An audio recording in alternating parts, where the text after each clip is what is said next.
നമുക്കിടയിലും നമ്മുടെ നാട്ടിലൊക്കെ കാണാം. ഇസ്ലാമിന്റെ മഹത്വം മനസ്സിലാകാഞ്ഞിട്ടോ മുസ്ലിമായാൽ ഇരു ലോകത്തും വിജയം സാധ്യമാണ് എന്നറിയാഞ്ഞിട്ടോ അല്ല. ജീവിതത്തിലെ ചില താല്പര്യങ്ങൾ, ചില സൗകര്യങ്ങൾ അവർക്കതിന് തടസ്സമാണ്. പലർക്കും തടസ്സം ദുനിയാവാണ്. ദുനിയാവ് തടസ്സം നിൽക്കുന്നത് കൊണ്ട് ഇസ്ലാം സ്വീകരിക്കാൻ സന്നദ്ധത കാണിക്കാതെ പോയ എത്ര ആളുകളുണ്ട്. ഇസ്ലാമിനെ പറ്റി മനസ്സിലാകാനിട്ടൊന്നുമല്ല, ശരിക്കും മനസ്സിലായിട്ടുണ്ട്. ശരിയായ നിലക്ക് മനസ്സിലായി എന്ന് പറഞ്ഞാൽ ഇനി അവർ അന്വേഷിക്കാൻ ബാക്കിയില്ല, അത്രത്തോളം മനസ്സിലായിട്ടുണ്ട്. ഈ ചെറുപ്പക്കാരൻ ഈ ദുസ്വഭാവങ്ങളൊക്കെ മാറ്റിയിട്ട് ഇസ്ലാമിലേക്ക് വരാൻ എനിക്ക് സാധിക്കൂല എന്ന് പറഞ്ഞപ്പോ അഷ്റഫുൽ ഖൽഖ് സയ്യിദുനാ റസൂലുള്ളാഹി സ്വല്ലല്ലാഹു അലൈഹി വസല്ലം തങ്ങൾ ആ ചെറുപ്പക്കാരനോട് പറഞ്ഞു, അസ്ലിം, നീ മുസ്ലിം ആയിക്കോ, ഒറ്റ കാര്യം നീ സ്വീകരിച്ചാൽ മതി, നീ കളവ് പറയരുത്. കളവ് പറയുക എന്ന ദുസ്വഭാവം പൂർണ്ണമായും നീ ഉപേക്ഷിക്കണം. എപ്പോഴും സത്യം മാത്രമേ പറയൂ എന്ന് നിശ്ചയം ചെയ്ത് നീ ഇസ്ലാമിലേക്ക് വന്നോ എന്ന് പറഞ്ഞു. അപ്പൊ ആ ചെറുപ്പക്കാരൻ പറഞ്ഞു, ഒരു കാര്യമല്ലേ എന്നോട് ഉപേക്ഷിക്കാൻ പറഞ്ഞിട്ടുള്ളൂ, ഒറ്റ കാര്യമല്ലേ എന്നോട് ഒഴിവാക്കാൻ പറഞ്ഞിട്ടുള്ളൂ, അത് ഞാൻ സ്വീകരിക്കാം. കള്ളം പറയൂല, കളവ് പറയൂല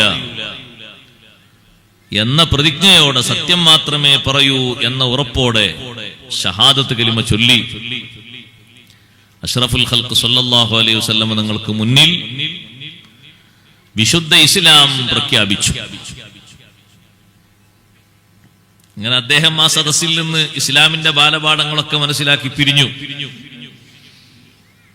സത്യത്തിൽ ഷഹാദത്ത് കലിമ ചൊല്ലിയ ആള് സ്വഹാബി എന്ന് പറയുന്ന ഒരു പദവി അദ്ദേഹത്തിന്റെ ജീവിതത്തിൽ വന്നു. നബി സല്ലല്ലാഹു അലൈഹി വസല്ലം തങ്ങളുടെ മുന്നിൽ തങ്ങളോടൊപ്പം മുഅ്മിനായ നിലക്ക് ഒരു സെക്കൻഡ് ഒരുമിച്ച് കൂടാൻ ഭാഗ്യം ലഭിക്കുന്ന ആളാണ് സ്വഹാബി എന്ന് പറയുന്നത്.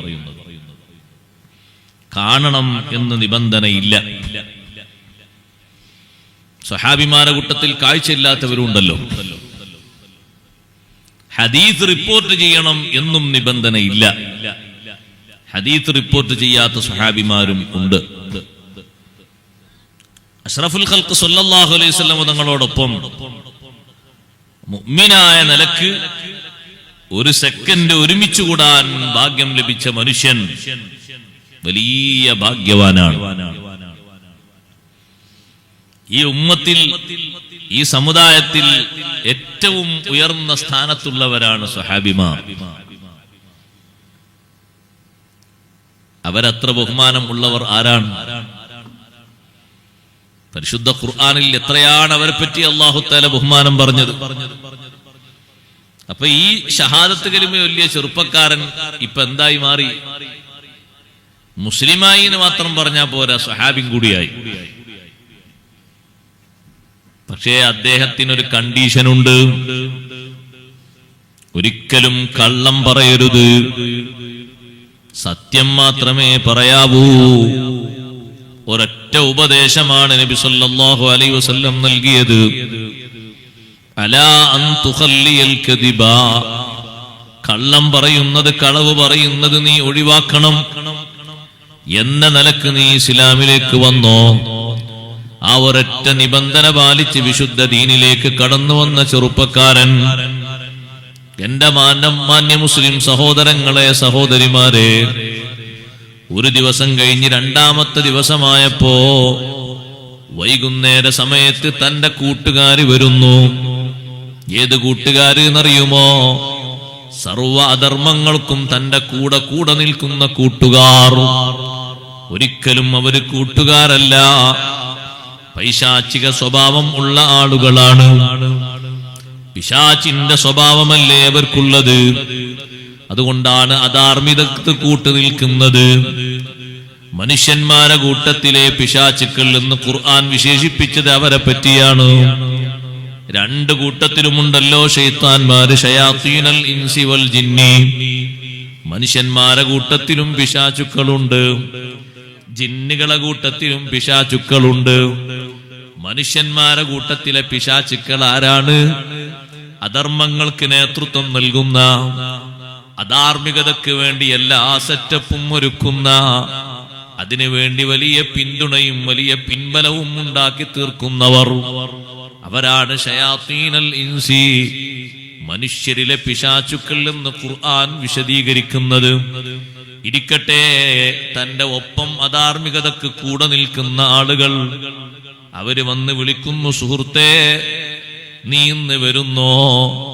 നല്ല ഒരു വീടുണ്ട്, നല്ല ഉയർന്ന വീടാണ്, കുറെ കാലമായി നമ്മൾ ആ വീട് നോട്ടമിട്ടിരിക്കുന്നത്. ഇപ്പോഴാണ് ആ വീട്ടിലെ ആളുകൾ മറ്റൊരു സ്ഥലത്തേക്ക് മാറിപ്പോയത്. അവര് തൽക്കാലം ലീവിന് പോയതാണ്. ഇന്ന് ആ വീട് ലക്ഷ്യമാക്കി നമുക്കൊന്ന് കളവ് നടത്താം. കളവ് നടത്താനാണ് കൂട്ടുകാര് വന്ന് വിളിക്കുന്നത്.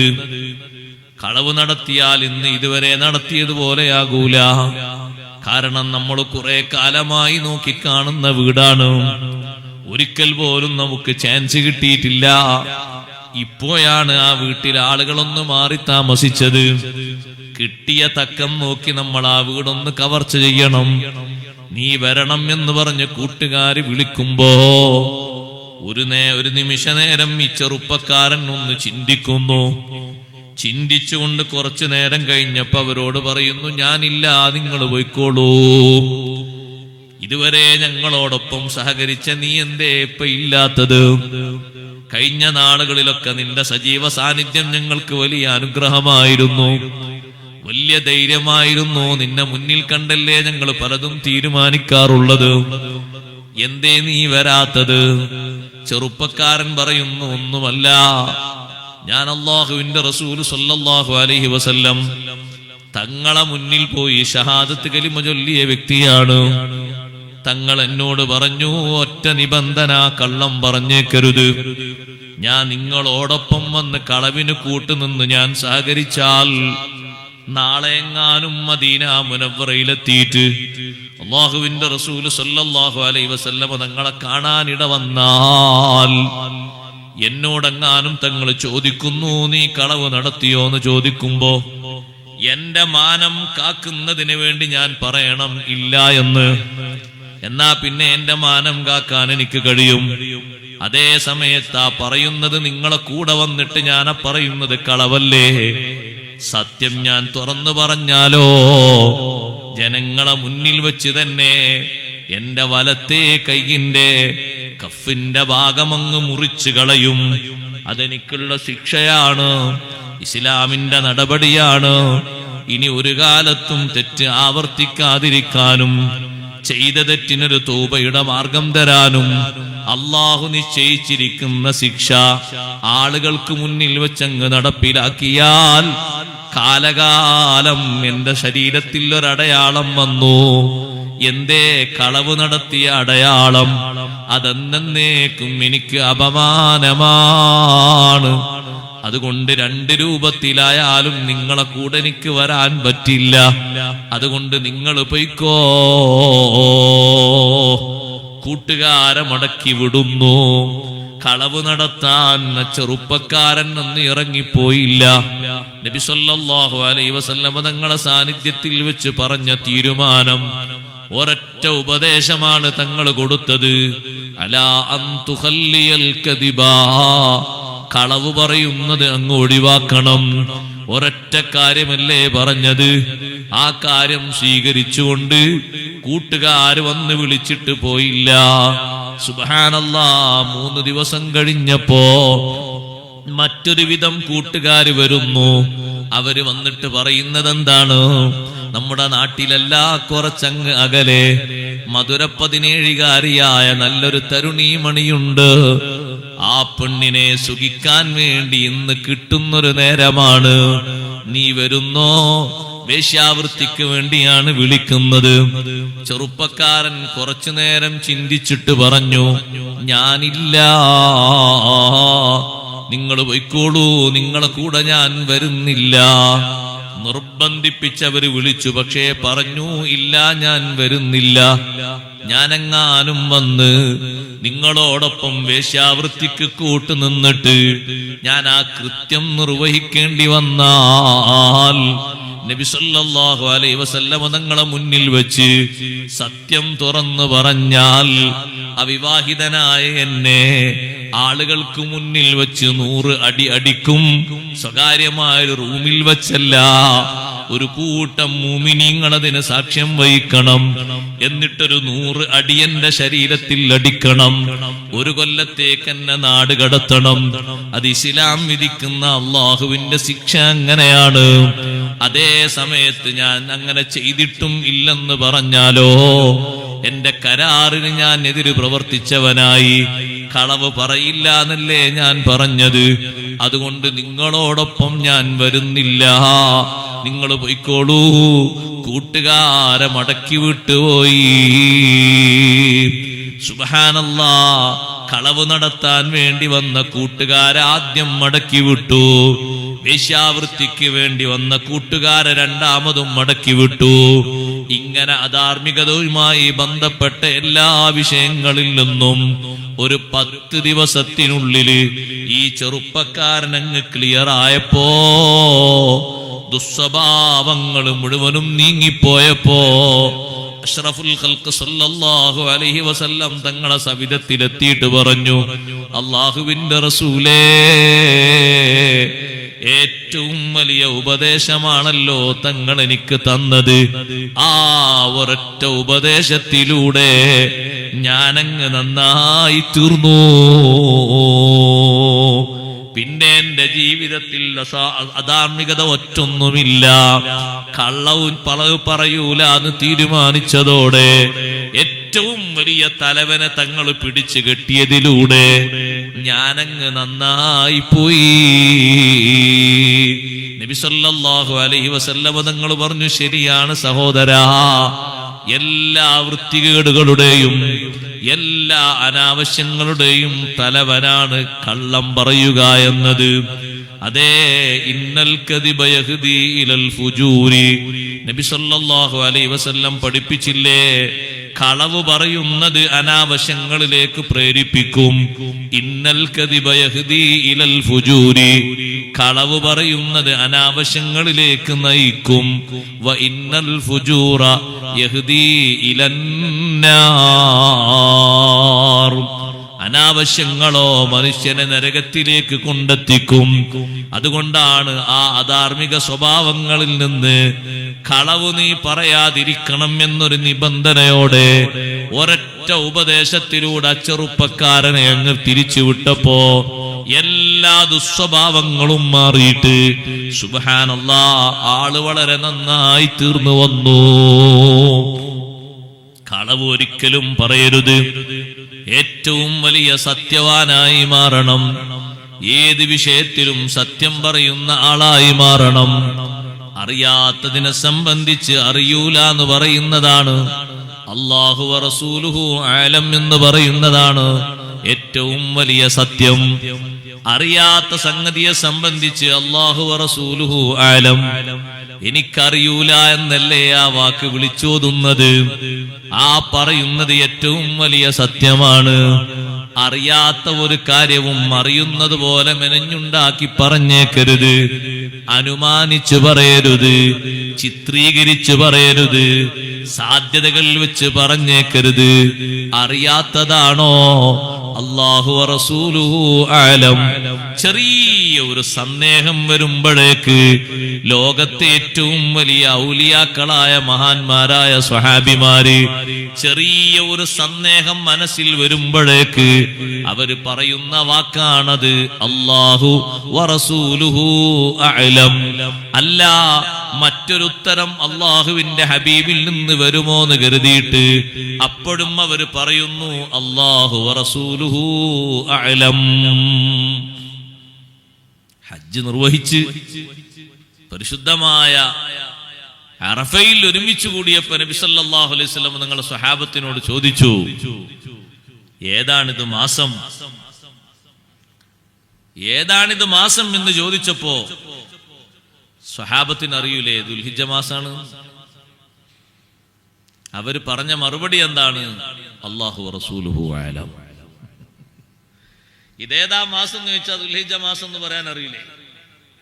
പിന്നെന്തിനാ അല്ലാഹു റസൂലുഹു അഅലം എന്ന് പറഞ്ഞത്? സ്വഹാബത്ത് പറഞ്ഞു, വനന്നാ അന്നഹു സയുസമ്മീഹി ബിഗൈരി ഇസ്മിഹി. ഞങ്ങൾ വിചാരിച്ചു പോയി അള്ളാഹുവിന്റെ റസൂൽ സല്ലല്ലാഹു അലൈഹി വസല്ലം വേറെ ഏതെങ്കിലും പേര് പറയുമോ എന്ന് വിചാരിച്ചു. അങ്ങനെ ആകുമ്പോ പിന്നെ ഞങ്ങൾ പറഞ്ഞത് ശരിയാവില്ലല്ലോ. ഒരു പുതിയ പേര് തങ്ങൾ പറഞ്ഞാലോ ഞങ്ങൾ അതിനെതിര് പറഞ്ഞവരാകൂലേ? അപ്പൊ തങ്ങളൊരു പുതിയ പേര് പറയും എന്ന് ഞങ്ങളെ മനസ്സിൽ ധാരണ വന്നപ്പോ ഞങ്ങൾ പറഞ്ഞു അല്ലാഹു റസൂലുഹു അഅലം. അപ്പൊ തങ്ങൾ വീണ്ടും ചോദിച്ചു, അലൈസ ദുൽഹിജ്ജ, ഇത് ദുൽഹിജ്ജ മാസമല്ലേ? ഖാലൂ നഅം. അങ്ങനെ ചോദിച്ചപ്പോ അവര് പറഞ്ഞു, അതെ നബിയെ ദുൽഹിജ്ജ മാസം. ഇതേതാ ദിവസം എന്ന് ചോദിച്ചപ്പോഴും പറഞ്ഞിട്ടുണ്ട് അല്ലാഹു റസൂലുഹു അഅലം. ദിവസം ഏതാന്ന് അറിയാഞ്ഞിട്ടാ? അപ്പോഴും ഇത് തന്നെയാണ് അവരെ മനസ്സിൽ. നബി സല്ലല്ലാഹു അലൈഹി വസല്ലം ഒരു പുതിയ പേര് നിർവചിക്കുമോ എന്നവരെ മനസ്സിൽ വന്നപ്പോഴേക്ക് അവർ സൂക്ഷ്മത നോക്ക്. നിങ്ങൾ എത്ര വലിയ സൂക്ഷ്മശാലികളാണ് സ്വഹാബിമാർ. ഒരൊറ്റ വാക്കിൽ പോലും ആശങ്കക്ക് വകവരുത്തുന്ന ഒരു വർത്തമാനം അവരിൽ ഉണ്ടാകൂല. അതുകൊണ്ടാണ് ഖുർആൻ അവരെ പേരിട്ട് വിളിച്ചു പറഞ്ഞത് ഉലൈക ഹുമുസ് സ്വാദിഖൂൻ. പൂർണ്ണ സത്യവാന്മാരാണ് സ്വഹാബിമാർ. ഒരു ആശങ്കക്ക് വക നൽകുന്ന ഒരു വർത്തമാനം പോലും ഒരു വിഷയത്തിലും അവർ പറയില്ല. അത്രയും സൂക്ഷിച്ചേ അവർ കാര്യങ്ങൾ പറയൂ. അവർക്ക് ഏതെങ്കിലും ഒരു വിഷയത്തിൽ ഒരു കാര്യത്തെ സംബന്ധിച്ച് അതിന്റെ അറിവ്, അതിന്റെ അനുഭവം അനുഭവിച്ച ആള്, അവിടെ സന്നിഹിതരായ ആള് ഈ ഉത്തരം പറയുന്ന ആളല്ലെങ്കിൽ അപ്പറയുന്ന ആളോട് ചോദിക്കാൻ പറയും. നിങ്ങൾ അവിടെ പോയി ചോദിച്ചു നോക്കുക ആ സ്വഹാബിയോട്. ആ സ്വഹാബിയുടെ സാന്നിധ്യത്തിൽ വെച്ചാണ് ആ സംഭവം ഉണ്ടായത്. അപ്പൊ അതിന്റെ വിവരം ശരിക്ക് കിട്ടും. നാട്ടിൽ നിന്ന് എവിടുന്നെങ്കിലും ഒരു കാര്യം കേട്ടാൽ മതി, അതിന്റെ കൂടെ എത്രയാ ആളുകൾ കൂട്ടി പറയുന്നത്, എത്രയാണ് ചേർത്ത് എഴുതുന്നത്. അല്ല, ഈ സംഗതികളൊക്കെ നിങ്ങൾ എവിടുന്ന് കിട്ടി? അത് അവിടുന്നും കേട്ടു, മറ്റോടത്തൊന്നും കേട്ടു, അവിടുന്ന് കേട്ടു. ആകെ കേട്ടതേ ഉള്ളൂ, സാക്ഷിയായതൊന്നുമില്ല. കേട്ടത് തന്നെ എത്രയാ എഴുതിക്കൂട്ടുന്നത്? സംഗതി കേട്ടാലും സംഭവത്തിന് സാക്ഷിയായ ആള് വേറെയാണെങ്കിൽ ചോദിച്ചവരോട് പറയും, നിങ്ങൾ ആ സ്വഹാബിയോട് ചോദിക്കണം, ആ വിഷയത്തിൽ നേരിട്ട് പങ്കുള്ളത് അദ്ദേഹത്തിനാണ്, എനിക്കല്ല. സഹോദരങ്ങളെ, അവരുടെ സൂക്ഷ്മതയാണത്. ഞാനിവിടെ പറഞ്ഞു വന്ന വിഷയം മറക്കരുത്. ഒരൊറ്റ ഉപദേശം കൊണ്ട് സുബ്ഹാനല്ലാഹ് ആ സ്വഹാബിയുടെ ജീവിതത്തിന്റെ എല്ലാ ഭാഗങ്ങളും തിരുത്തി, മുഴുവൻ ഭാഗങ്ങളും ക്രമീകരിച്ചു. ജീവിതത്തിൽ നല്ല സ്വഭാവങ്ങൾ മാത്രമാക്കി ആ സ്വഹാബി അങ്ങോട്ട് പുതുക്കിയെടുത്തു. അഷ്റഫുൽ ഖൽഖ് സല്ലല്ലാഹു അലൈഹി വസല്ലം തങ്ങളുടെ ഉപദേശത്തിന്റെ ശൈലി അതായിരുന്നു. ഇരിക്കട്ടെ, പറഞ്ഞു വന്നത് ചെറുതാണെങ്കിലും വലുതാണെങ്കിലും വല്ലദീന ഇദാ ദുക്കിറൂ ബിആയാതി റബ്ബിഹിം ലം യഖിറൂ അലൈഹാ സുമ്മൻ വഉമ്യാനാ. റബ്ബിന്റെ ആയത്തുകൾ ഓതിയിട്ട് ഉത്ബോധനം നടത്തപ്പെട്ടാൽ ബധിരന്മാരായും അന്ധന്മാരായും മൂകന്മാരായും അല്ല ആ ഉപദേശങ്ങൾ കേൾക്കുന്നത്. ശരിയായ മനസ്സുകൊണ്ട് കേട്ടുറപ്പിച്ച് ജീവിതത്തിൽ അങ്ങനെ നിർവഹിക്കണം, ജീവിതത്തിൽ അങ്ങനെ ഒരു മാറ്റം വരുത്തണം എന്ന നിശ്ചയദാർഢ്യത്തോടുകൂടെ തന്നെ ശരിയായ നിലക്ക് വഅദ് കേൾക്കുന്നവരും അത് ജീവിതത്തിൽ ഉൾക്കൊള്ളുന്നവരും സുബ്ഹാനല്ലാഹ് അവര് ചെറിയവരല്ലല്ലോ. അവർ അള്ളാഹുവിന്റെ അടിമകളായിട്ട് പറഞ്ഞ സ്വഭാവത്തിലല്ലേ അള്ളാഹു ഇത് എണ്ണിയത്. ആ അടയാളങ്ങളൊക്കെ എണ്ണി പറഞ്ഞിട്ട് അവസാനം അള്ളാഹു പറഞ്ഞത് അവര് സ്വർഗത്തിലേക്ക് പ്രവേശിക്കുന്ന ആളുകളാണ് എന്നാണ്. മലക്കുകൾ അവരെ വരവേറ്റുകൊണ്ട് അഭിവാദ്യം അർപ്പിച്ച് കൊണ്ടുപോകുന്നവര് എന്നാണ് അള്ളാഹു പറഞ്ഞത്. അത്തരക്കാരുടെ അടയാളങ്ങളിൽ പെട്ടതാണ് വഅദ് ജീവിതത്തിൽ പ്രതിഫലിക്കാനുള്ളതാണ്. ഉമ്മമാരെ ധാരാളം വഅദ് കേൾക്കാറില്ലേ? വഅദ് കൊണ്ട് ജീവിതത്തിൽ നല്ല മാറ്റമുണ്ടാകണം. വഅദ് കൊണ്ട് ജീവിതത്തിൽ നല്ല ഉപകാരമുണ്ടാകണം. വഅദ് കേൾക്കാൻ മടിയുള്ളവരാകരുത്.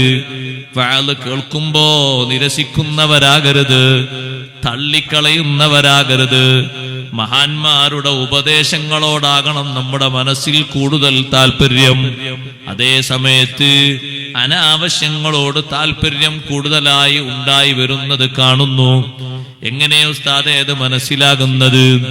ചെറിയവരും വലിയവരുമൊക്കെ ജീവിതത്തിന്റെ ഏതെങ്കിലും ഒരു ഒഴിവ് കിട്ടുന്ന നേരത്ത് അല്ലെങ്കിൽ ഒരു സമയം കണക്കാക്കിക്കൊണ്ട് മണിക്കൂർ കണക്കിന് അനാവശ്യങ്ങൾ കേൾക്കുന്നതിന് വലിയ താല്പര്യം. അനാവശ്യം കേൾക്കുമ്പോ തീരെ താല്പര്യം ഇല്ലാത്തവരായി മാറുന്നവരാണ് മുഅ്മിനീങ്ങൾ. വഇദാ സമിഉൽ ലഗ്വ അറളു അൻഹു അനാവശ്യം വല്ലതും കേട്ടാൽ ചെവി കൊടുക്കാതെ തിരിഞ്ഞു കളയുന്നു.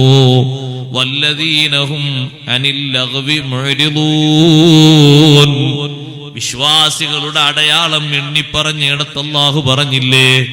വിജയിക്കുന്നവരുടെ ലക്ഷണങ്ങൾ എണ്ണിപ്പറഞ്ഞിടത്ത് അല്ലാഹു പറഞ്ഞില്ലേ?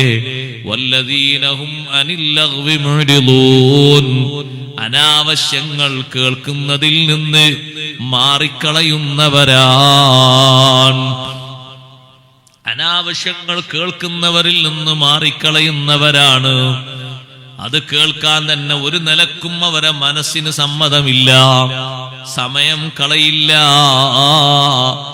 മുമ്പൊക്കെ സഹോദരങ്ങളെ അനാവശ്യങ്ങളോട് താല്പര്യമുള്ളവർ അത് കേൾക്കുന്ന സ്ഥലത്തേക്ക് പ്രത്യേകം ഇഹ്റാം ചെയ്തു പോകേണ്ടിയിരുന്നു. ഇപ്പോഴോ ഇപ്പൊ നമ്മുടെ കയ്യിലൊക്കെ ഉപകരണങ്ങൾ അല്ലാഹു തന്നൊരു പരീക്ഷണത്തിന്. നമ്മളെ പരീക്ഷിക്കാൻ അല്ലാഹു ഉപകരണങ്ങൾ തന്നു. ഏതാണ് സെലക്ട് ചെയ്യുന്നത് എന്ന് അല്ലാഹു ഒന്ന് പരീക്ഷിക്കാണ്. ബുദ്ധി അല്ലാഹു തന്നിട്ടുണ്ടല്ലോ. വനബുലൂക്കും ബിശ്ശർരി വൽ ഖൈരി ഫിത്നാ. നിങ്ങളെ നമ്മൾ പരിശോധിക്കും, തിന്മ കൊണ്ട് പരിശോധിക്കും. തിന്മക്ക് അവസരങ്ങൾ തന്നിട്ടത് സെലക്ട് ചെയ്യുന്നുണ്ടോ എന്ന് പരിശോധിക്കും. വൽ ഖൈരി നന്മ കൊണ്ടും പരിശോധിക്കും. രണ്ട് മുഖങ്ങളും ഉണ്ട് സഹോദരങ്ങളെ മുന്നിൽ. ഏതാണ് തെരഞ്ഞെടുക്കേണ്ടത്, ഏതാണ് സെലക്ട് ചെയ്യേണ്ടത്? അതിനുള്ള ബുദ്ധിയും വിവേകവും അല്ലാഹു തന്നിട്ടുണ്ട്. ആണിനും പെണ്ണിനും തന്നിട്ടുണ്ട്. അല്ലാഹു തന്ന ബുദ്ധി കൊണ്ട് നന്മ തെരഞ്ഞെടുക്കുന്നുണ്ടോ? കേൾക്കൽ ഹലാലായതും കേൾക്കൽ സുന്നത്തായതും കേട്ടാൽ ദുനിയാവിലും ആഖിറത്തിലും ഉപകാരമുള്ളതും അതാണോ കേൾക്കുന്നത്? എന്നാൽ കേൾവി കൊണ്ട് വിജയിച്ചു പോയി. കേൾക്കുന്നത് കൊണ്ട് നിന്റെ ശരീരത്തിന്റെ എന്തോ സുഖം നിനക്ക് നേടിയെടുക്കാനുണ്ട്. നിന്റെ വികാര വിചാരങ്ങളെ ത്രസിപ്പിക്കാനുണ്ട്. ആഖിറമാണെങ്കിലോ നിന്നെ പാടെ മറപ്പിച്ചു കളയും. ഒറ്റക്കുള്ള ജീവിതമോ മറപ്പിച്ചു കളയും. മരണത്തെയും ഓർമ്മയില്ലാതെയാക്കി കളയും. ആർഭാട ജീവിതത്തിൽ കൂടുതൽ ആഗ്രഹം തരും. ആനന്ദം വാരിക്കൂട്ടാൻ നിനക്ക് താല്പര്യങ്ങൾ വർദ്ധിക്കും. അനാവശ്യങ്ങളോട് കൂടുതൽ പ്രേരണ തരും. അനാവശ്യ സമ്പർക്കങ്ങളോട് മോഡലുകൾ വർദ്ധിപ്പിച്ചു തരും. അത്തരത്തിലുള്ളതാണോ കേൾക്കുന്നത്? പരാജയപ്പെട്ടുപോയി. സുബ്ഹാനല്ലാഹ്. നല്ലത് കേൾക്കണം. നല്ലതാണ് കേൾക്കേണ്ടത്. അനാവശ്യങ്ങൾ കേൾക്കരുത്. എന്റെ ശബ്ദം ശ്രവിക്കുന്ന ഉമ്മമാരോട് പറയട്ടെ, ചെറുപ്പക്കാരോട് പറയട്ടെ, മ്യൂസിക് കേൾക്കുന്നത് ഹറാമാണ്. ഞാൻ എന്റെ വകയിൽ മസ്അല പറഞ്ഞു, വിഷയം പറഞ്ഞു എന്ന് നിങ്ങൾ പറയണ്ട. ഹാഫിദ് ഇബ്നു ഹജർ അൽ ഹൈതമി റളിയല്ലാഹു അൻഹു അവിടുത്തെ കിതാബിൽ സവിസ്തരം പ്രതിപാദിച്ചിട്ടുണ്ട്. പാട്ട് കേൾക്കുന്നതിന്റെ ഹുക്കുമ് പറഞ്ഞപ്പോ അതേ നന്മയിൽ പ്രേരിപ്പിക്കുന്ന അഷ്റഫുൽ ഖൽഖ് സല്ലല്ലാഹു അലൈഹി വസല്ലം തങ്ങളുടെ മഹത്വങ്ങൾ വർണ്ണിക്കുന്ന പരിശുദ്ധമായ കഅബയുടെയും പരിശുദ്ധമായ റൗളയുടെയും മഹത്വങ്ങൾ വർണ്ണിക്കുന്ന പുണ്യമക്കയുടെയും പുണ്യമദീനയുടെയും മഹത്വങ്ങൾ പറയുന്ന വിശുദ്ധ ഖുർആനിന്റെ മഹത്വങ്ങൾ പറയുന്ന മഹാന്മാരായ അംബിയ ഔലിയാക്കളെ പറ്റി വിശദീകരിക്കുന്ന നന്മയിലേക്ക് പ്രേരിപ്പിക്കുന്ന ഗാനങ്ങൾ കേൾക്കുന്നതിന് വിരോധമില്ലെന്ന് മാത്രമല്ല, പാടുന്നതും കേൾക്കുന്നതും സുന്നത്താണ്. പക്ഷെ എവിടെ നിബന്ധന വെച്ചിട്ടുണ്ട്? എന്താ നിബന്ധന എന്നറിയുമോ? പെണ്ണ് പാടുന്ന പാട്ടാകരുത്. പെണ്ണിന്റെ ശബ്ദത്തോട് സാമ്യമുള്ള, പെണ്ണിലേക്ക് ആകർഷണീയത വരുന്ന രൂപത്തിലുള്ള സാമ്യതയുള്ള ശബ്ദത്തിന്റെ ഉടമയും പാടുന്നതാകരുത്. കൊട്ടും കൊരവയും നിറഞ്ഞതാകരുത്. കൂടെ ഒരു മുട്ടാനോ മറ്റോ ഒരു കാര്യം വേണമെങ്കിൽ ദഫാണ് അനുവദിച്ചിരിക്കുന്നത്. അല്ലാത്ത ഉപകരണങ്ങളോടൊപ്പമുള്ള പാട്ടുകൾ അത് കേട്ടുകൂടാ, പാടിക്കൂടാ. സുബ്ഹാനമൻ ജല്ല ജലാലുഹു. ഏതൊരു ചെറിയ ആളൊരു വാഹനം ഓട്ടിപ്പോകുമ്പോഴും ആ വാഹനത്തിൽ എന്തെങ്കിലും ഒരു അപകടം സംഭവിച്ചാല്, ആ വാഹനം അതാ എവിടെയെങ്കിലും പോയി കൂട്ടിമുട്ടിയാല് വന്നു നോക്കുന്ന ആളുകൾ തന്നെ കാതുപൊത്തിപ്പോവുകയാണ്. അത്രയും മ്യൂസിക്കിന്റെ അകമ്പടിയുള്ള ഗാനങ്ങളല്ലേ അതിൽ നിന്ന് മുഴങ്ങുന്നത്. മുഴങ്ങിക്കൂടാ.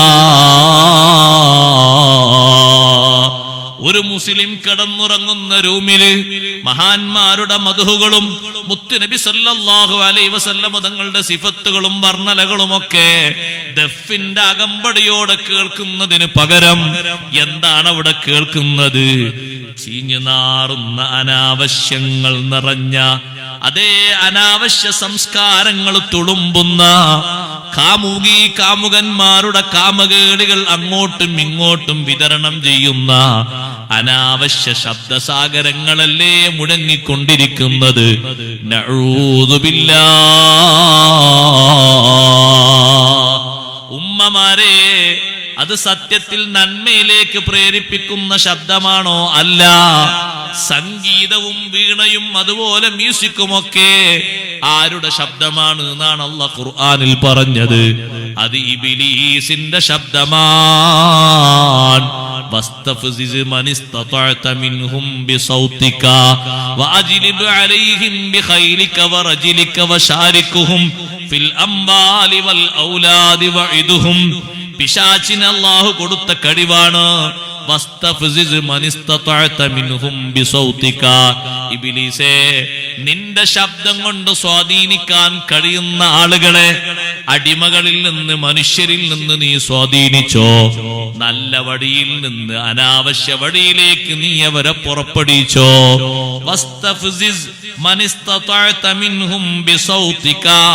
നിന്റെ ശബ്ദം കൊണ്ട് എന്ന് പറഞ്ഞില്ലേ? ഏതാണ് ഇബ്ലീസിന്റെ ശബ്ദം? ഞാൻ എന്റെ വക പറയുന്നില്ല. ഇക്രിമ റളിയല്ലാഹു അൻഹു തഫ്സീർ പറയട്ടെ, മുജാഹിദ് റളിയല്ലാഹു അൻഹു തഫ്സീർ പറയട്ടെ. അൽ ഗനാഉ വൽ മസാമീർ. സംഗീതവും മ്യൂസിക്കും വീണവിളിയും അതുപോലെയുള്ള ശബ്ദകോശങ്ങളുമാണ് ചെറുപ്പക്കാരാ,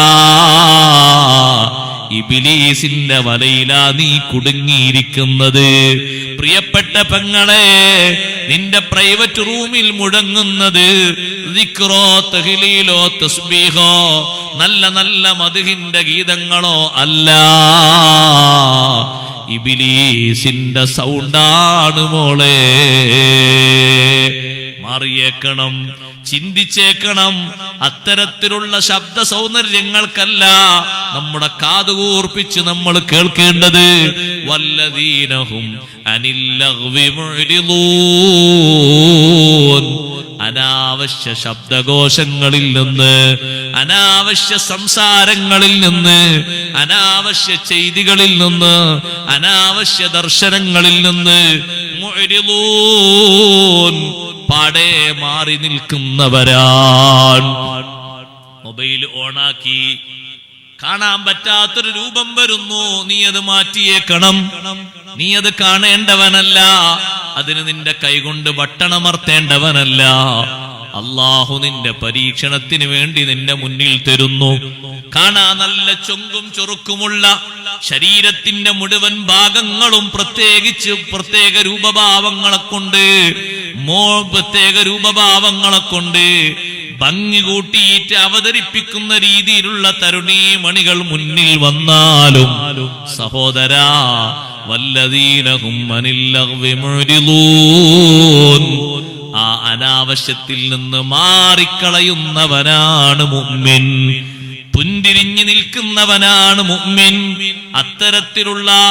അത്തരത്തിലുള്ള ഏതെങ്കിലും ഒരു രൂപഭാവം കാണുമ്പോ നോക്കി നിൽക്കുന്നവനല്ല, അത്തരത്തിലുള്ള നൃത്തങ്ങൾ കണ്ടു നിൽക്കുന്നവനല്ല, അത്തരത്തിലുള്ള ശബ്ദ സൗന്ദര്യങ്ങൾക്ക് യസ് മൂളുന്നവനല്ല, അതിനു വേണ്ടി സമയം കളയുന്നവനല്ല.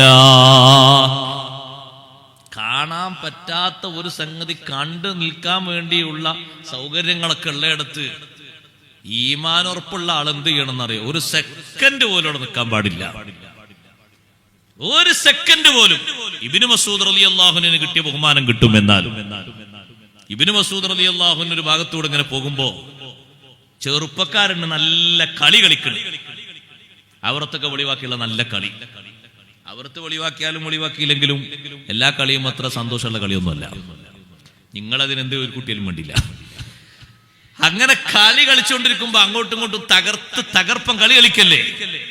മഹാനവർകൾ ഒരു സെക്കൻഡ് പോലും അവിടെ നിൽക്കാതെ വാഹനം സ്പീഡിൽ ഓടിച്ചു വിട്ടു. പിറ്റേ ദിവസം നബി സല്ലല്ലാഹു അലൈഹി വസല്ലം തങ്ങൾ അതിന്റെ റിസൾട്ട് പറഞ്ഞു. എന്താ തങ്ങൾ പറഞ്ഞത്? ഇൻ അസ്ബഹ ഇബ്നു മസ്ഊദിൻ ലകരീമാ, ഇബ്നു മസ്ഊദ് റളിയല്ലാഹു അൻഹു നല്ല മഹത്തുള്ള ആളായി തീർന്നു. കണ്ടാ അവിടെ ഇങ്ങനെ നോക്കി നിന്നിട്ട് എങ്ങനെയുണ്ട്, കുറച്ചേരം ഒരു 5 മിനിറ്റ് കാണുക, ഒരു 10 മിനിറ്റ് കാണുക, അങ്ങനെ മുത്തുമുമിനികളായ ആൾക്കാർ പറയുന്ന വർത്താനം അങ്ങനെ ഒരു 10 മിനിറ്റ് കാണാം. ഒന്ന് ടൈം പാസിന്, വേറെ ഒന്നുമില്ല ടൈം പാസിന്, ഒരു ഹരം കിട്ടാനുള്ള പരിപാടി ഇതാ. ഒരു മനസ്സിന് ഒരു നശാത്ത് കിട്ടാൻ എല്ല പണി ഇതാ. അല്ലല്ല, ഇതല്ല അതിനുള്ള പണി. ഉസ്താദേ, ഒരു മത്സരവും പറ്റാത്തൊരു മതാണോ ഈ മതം? അല്ല, പറ്റുന്ന മത്സരങ്ങൾ ധാരാളമുണ്ട്. കണ്ടില്ലേ നിങ്ങൾ സ്വഹീഹുൽ ബുഖാരിയിൽ അമ്പിയാക്കളെ പറ്റി വിവരിക്കുന്ന ഒരു അധ്യായം കാണാം, ഒരു കിതാബ്. അതിൽ കാണാം അഷ്റഫുൽ ഖൽഖ് സല്ലല്ലാഹു അലൈഹി വസല്ലം തങ്ങളിൽ നിന്ന് ഉദ്ധരിക്കുന്ന ഒരു ഹദീസ്. തങ്ങൾ ഒരു ഭാഗത്തൂടെ ഒരു തോട്ടത്തിന്റെ അടുത്തൂടെ ഇങ്ങനെ പോയപ്പോ കുറെ ആളുകൾ വരിയായി നിന്നിട്ട് അവരപ്പുറത്ത് ഒരു മരത്തിന്, ആ മരത്തിന് ഉന്നം വെച്ചുകൊണ്ട് ഇങ്ങനെ അമ്പെയ്ത്ത് മത്സരം നടത്തുന്നുണ്ട്. അതാ ഒരു മത്സരമാണ് അമ്പെയ്ത്ത് മത്സരം. അമ്പെയ്ത്ത് മത്സരം നടത്തുന്ന ഈ സ്വഹാബിമാര് നബി സല്ലല്ലാഹു അലൈഹി വസല്ലം തങ്ങളെ കണ്ടപ്പോ അവർ അമ്പ് താഴോട്ട് ഇങ്ങനെ പിടിച്ചു നിന്നു. അപ്പൊ തങ്ങള് പറഞ്ഞു, ഇർമു, അമ്പെയ്തൂടി, അമ്പെയ്ത് മത്സരം നടത്തൂടി. ഫഇന്ന അബാകും കാന റാമിയ, നിങ്ങളുടെ പിതാവ് ഇസ്മായിൽ അലൈഹിസ്സലാത്തു വസ്സലാം നല്ല അമ്പെയ്ത്തറിയുന്ന ആളായിരുന്നു. അമ്പെയ്ത്ത് മത്സരം നടത്താൻ നബി സല്ലല്ലാഹു അലൈഹി വസല്ലം തങ്ങൾ പ്രേരണ കൊടുത്തു. നല്ല മത്സരമാണത്. നല്ല മത്സരങ്ങളൊക്കെ ഇസ്ലാം പ്രോത്സാഹിപ്പിച്ചിട്ടുണ്ട്. ആത്മീയമായിട്ടോ ശാരീരികമായിട്ടോ സാമ്പത്തികമായിട്ടോ സാംസ്കാരികമായിട്ടോ ഏതെങ്കിലും ഒന്നിന് അധാർമിക സ്വഭാവം വന്നു ചേരുന്ന ഒരൊറ്റ മത്സരവും വിശുദ്ധ ദീൻ അംഗീകരിച്ചിട്ടില്ല. ഒന്നിനും സമ്മതം കൊടുത്തിട്ടില്ല. അതെത്ര ചെറിയ എത്ര ഊക്കുള്ളതാണെങ്കിലും ശരി, എത്ര കേളി കേട്ടതാണെങ്കിലും ശരി, എത്ര ആളുകളുടെ പിന്തുണയുള്ളതാണെങ്കിലും ശരി. വെറുതെ എന്തിനാ സമയം പോക്കുന്നു? ആ സമയത്തെ പറ്റിയില്ലേ ചോദ്യം? ചെറുപ്പക്കാരുടെ നല്ല കളി കളിച്ചോണ്ടിരിക്കുമ്പോഴാണ് ഇബ്നു മസ്ഊദ് റളിയല്ലാഹു അൻഹു നോക്കി നിൽക്കാതെ വാഹനം ഓടിച്ച് സ്പീഡിൽ പോയത്. അതേ ഇബ്നു മസ്ഊദ് റളിയല്ലാഹു അൻഹു തന്നെ കൂഫയില് മഹാനവറുകൾ ഒരു സ്ഥലത്തുകൂടെ വാഹനപ്പുറത്തു പോകുമ്പോ കൂഫയിലെ 1-ാം നമ്പർ പാട്ടുകാരനുണ്ട്, സാദാൻ എന്നാണ് ആ പാട്ടുകാരന്റെ പേര്. സാധാരണ ഒരു പ്രദേശത്ത് പാടാൻ വരുന്നു എന്ന് പറഞ്ഞാൽ 10,000-കണക്കിന് ആണുങ്ങളും പെണ്ണുങ്ങളും ഒരുമിച്ച് കൂടും. അത്രയും നല്ല ശ്രവണ സുന്ദരമായ ശബ്ദത്തിന്റെ ഉടമയാണ് സാദാൻ എന്ന ചെറുപ്പക്കാരൻ. ആ ചെറുപ്പക്കാരൻ ഒരു വീട്ടിന്റെ ഉള്ളില് മദ്യപാനികളായ കുറെ ആളുകൾ ചുറ്റും കൂടി ഇരുന്ന് ആ മദ്യപാനികൾക്ക് കുറച്ചുകൂടി ആവേശം മൂക്കുന്നതിന് വേണ്ടി അപ്പുറത്ത് കുറെ ആളുകൾ ചെണ്ട മുട്ടുന്നു, ഇപ്പുറത്ത് കുറെ ആളുകൾ വീണ മുഴക്കുന്നു. ആ ചെണ്ടക്കും വീണക്കും അകമ്പടിയായി സാധാരണ പാട്ടുപാടിയിട്ട് മദ്യപാനികളെ ആസ്വദിപ്പിക്കുന്നു. ഈ ഒരു രംഗം പുറത്തുനിന്ന് നോക്കിക്കണ്ടപ്പോ വീട്ടിന്റെ ഉൾഭാഗത്താണ് ഇത് നടക്കുന്നത്. ഇബ്നു മസ്ഊദ് റളിയല്ലാഹു അൻഹു വാഹനം നിർത്തിയിട്ട് കുറച്ചു നേരം ഇങ്ങനെ നോക്കിയിട്ട് പുറത്തു കൂടിയ ആളുകളോട് പറഞ്ഞു, മാ അഹ്സന ഹാദ സൗത്ത് ലൗ കാന ബിഖിറാഅത്തി കിതാബില്ലാഹി കാന അഹ്സനാ എന്നൊരു വർത്തമാനം പറഞ്ഞ് മഹാനവറുകൾ വാഹനം മുന്നോട്ടെടുത്തു പോയി. അപ്പൊ സാധാരണ ചെറുപ്പക്കാരൻ പുറത്തേക്ക് നോക്കിയിട്ട് ആരോ ഒരു കാര്യപ്പെട്ട ആള് കുറച്ചു നേരം നോക്കിയല്ലോ, ഇങ്ങോട്ട് ഉള്ളിലേക്ക് നോക്കിയല്ലോ. ഉള്ളിൽ ആരാ ഉള്ളത്? ഉള്ളില് മദ്യപാനികള് കുടിച്ചിട്ട് ഇങ്ങനെ പിരിമുറുക്കത്തിൽ നിൽക്കാണ്. മുറുക്കുള്ള ആളുകൾക്ക് ഒന്നുകൂടി മുറുക്കം കൊടുക്കാനാണ്. അപ്പുറത്ത് കുറെ ആൾ മുട്ടുന്നു, ഇപ്പുറത്ത് കുറെ ആൾക്കാർ വീണ മുഴക്കുന്നു. രണ്ടിനും കൂടി ഒരു ത്രില്ല് കിട്ടാൻ വേണ്ടിയിട്ട് സാദാന്റെ പാട്ടും. അപ്പൊ പിന്നെ എല്ലാരും ഇങ്ങനെ അതിലിങ്ങനെ കടന്ന് ആസ്വദിക്കല്ലേ. ഈ ആസ്വാദന, ഈ ശബ്ദം കേട്ടിട്ട് ഇബ്നു മസ്ഊദ് റളിയല്ലാഹു അൻഹു പറഞ്ഞു, മാ അഹ്സന ഹാദ സൗത്ത് ലൗ കാന ബിഖിറാഅത്തി കിതാബില്ലാഹി കാന അഹ്സൻ. ഇത് പറഞ്ഞിട്ട് മഹാനവറുകൾ പോയി. അപ്പൊ സാധാരണ തോന്നി എന്തോ ഒന്ന് പറഞ്ഞിട്ടുണ്ട്. പുറത്തിറങ്ങി, പാട്ട് നിർത്തി പുറത്തിറങ്ങിയിട്ട് പുറത്തുള്ളവരോട് ചോദിച്ചു, ആരാ അവിടെ നോക്കി നിന്ന് വാഹനപ്പുറത്ത് കുറച്ചു നേരം. അവര് പറഞ്ഞു, നോക്കി നിന്ന ആള് ആരാന്നറിയില്ലേ? ഖാദിമു റസൂലില്ലാഹി സ്വല്ലല്ലാഹു അലൈഹി വസല്ലം, മുത്തുനബി സ്വല്ലല്ലാഹു അലൈഹി വസല്ലം തങ്ങളെ ഖാദിമാണ്. വസ്വാഹിബുന അലൈഹി വസ്വാഹിബുസ് സിവാകി വൽ വിസാദാ. ഏതെങ്കിലും തോട്ടത്തിലേക്ക് മുത്തുനബി സല്ലല്ലാഹു അലൈഹി വസല്ലം കയറുമ്പോ ചെരുപ്പ് കയ്യിൽ പിടിച്ചുകൊണ്ട് വരുന്നത് വരെ അത് ഇട്ടുകൊടുക്കാൻ വേണ്ടി കാത്തു നിൽക്കുന്ന സ്വഹാബി, സാഹിബുൻ നഅലൈൻ എന്ന പേരിൽ ചിലപ്പോൾ സ്വഹാബിമാർ അവിടുത്തെ വിളിക്കാറുണ്ട്. ചിലപ്പോഴൊക്കെ നബി സല്ലല്ലാഹു അലൈഹി വസല്ലം തങ്ങളുടെ അറാക്ക് കയ്യിൽ പിടിച്ചുകൊണ്ട് പിന്നാലെ നടക്കാറുണ്ട്. ഏതെങ്കിലും സ്ഥലത്ത് തങ്ങൾ ഇരിക്കാൻ നോക്കുമ്പോ ചാരി ഇരിക്കാനും വേണ്ടി ഒരു തലയിണ വെച്ചു കൊടുക്കാറുണ്ട്. ആ തലയിണയും കയ്യിൽ പിടിച്ച് നടക്കാറുണ്ട്. അതുകൊണ്ട് തന്നെ സാഹിബുസ് സിവാകി വൽ വിസാദ എന്ന പേരിലും അറിയപ്പെടാറുണ്ട്. എന്തെങ്കിലും പറഞ്ഞോ എന്ന് സാധാരണ ചോദിച്ചു. പുറത്തുള്ള ആൾക്കാർ പറഞ്ഞു, ഇബ്നു മസ്ഊദ് തങ്ങൾ ഒരു ഉപദേശമാണ് പറഞ്ഞത്. മാ അഹ്സന ഹാദ സൗത്ത്, എന്തൊരു നല്ല ശബ്ദമാണ് ആ മുഴങ്ങുന്നത്. ലൗ കാന ബിഖിറാഅത്തി കിതാബില്ലാഹി കാന അഹ്സനാ. മദ്യപാനികളെ പാട്ടുപാടിച്ചിട്ട് അവർക്ക് ആനന്ദം കൊടുക്കുന്നതിന് പകരം അള്ളാഹുവിന്റെ കിതാബ് കൊണ്ട് ഓതുകയാണെങ്കിൽ ഈ ശബ്ദത്തിനെന്തൊരു ഭംഗിയുണ്ടാകും, എന്തൊരു സൗന്ദര്യമുണ്ടാകും. ആ പാട്ടുപാടുന്നതിന് പകരം അവിടെ ഖുർആനോത്താണ് നടക്കുന്നതെങ്കിൽ, അതും ഈ സുന്ദരമായ ശബ്ദം കൊണ്ടാണ് ശബ്ദം കൊടുക്കുന്നതെങ്കിൽ കാന അഹ്സനാ. ആ ശബ്ദം നല്ല മെച്ചപ്പെട്ട ശബ്ദമാകും. അള്ളാഹുവിന്റെ അടുക്കൽ നല്ല ഭംഗിയുള്ള ശബ്ദമാകും. ദുനിയാവിലും ആഖിറത്തിലും അതിന് നല്ല സൗന്ദര്യം കിട്ടും.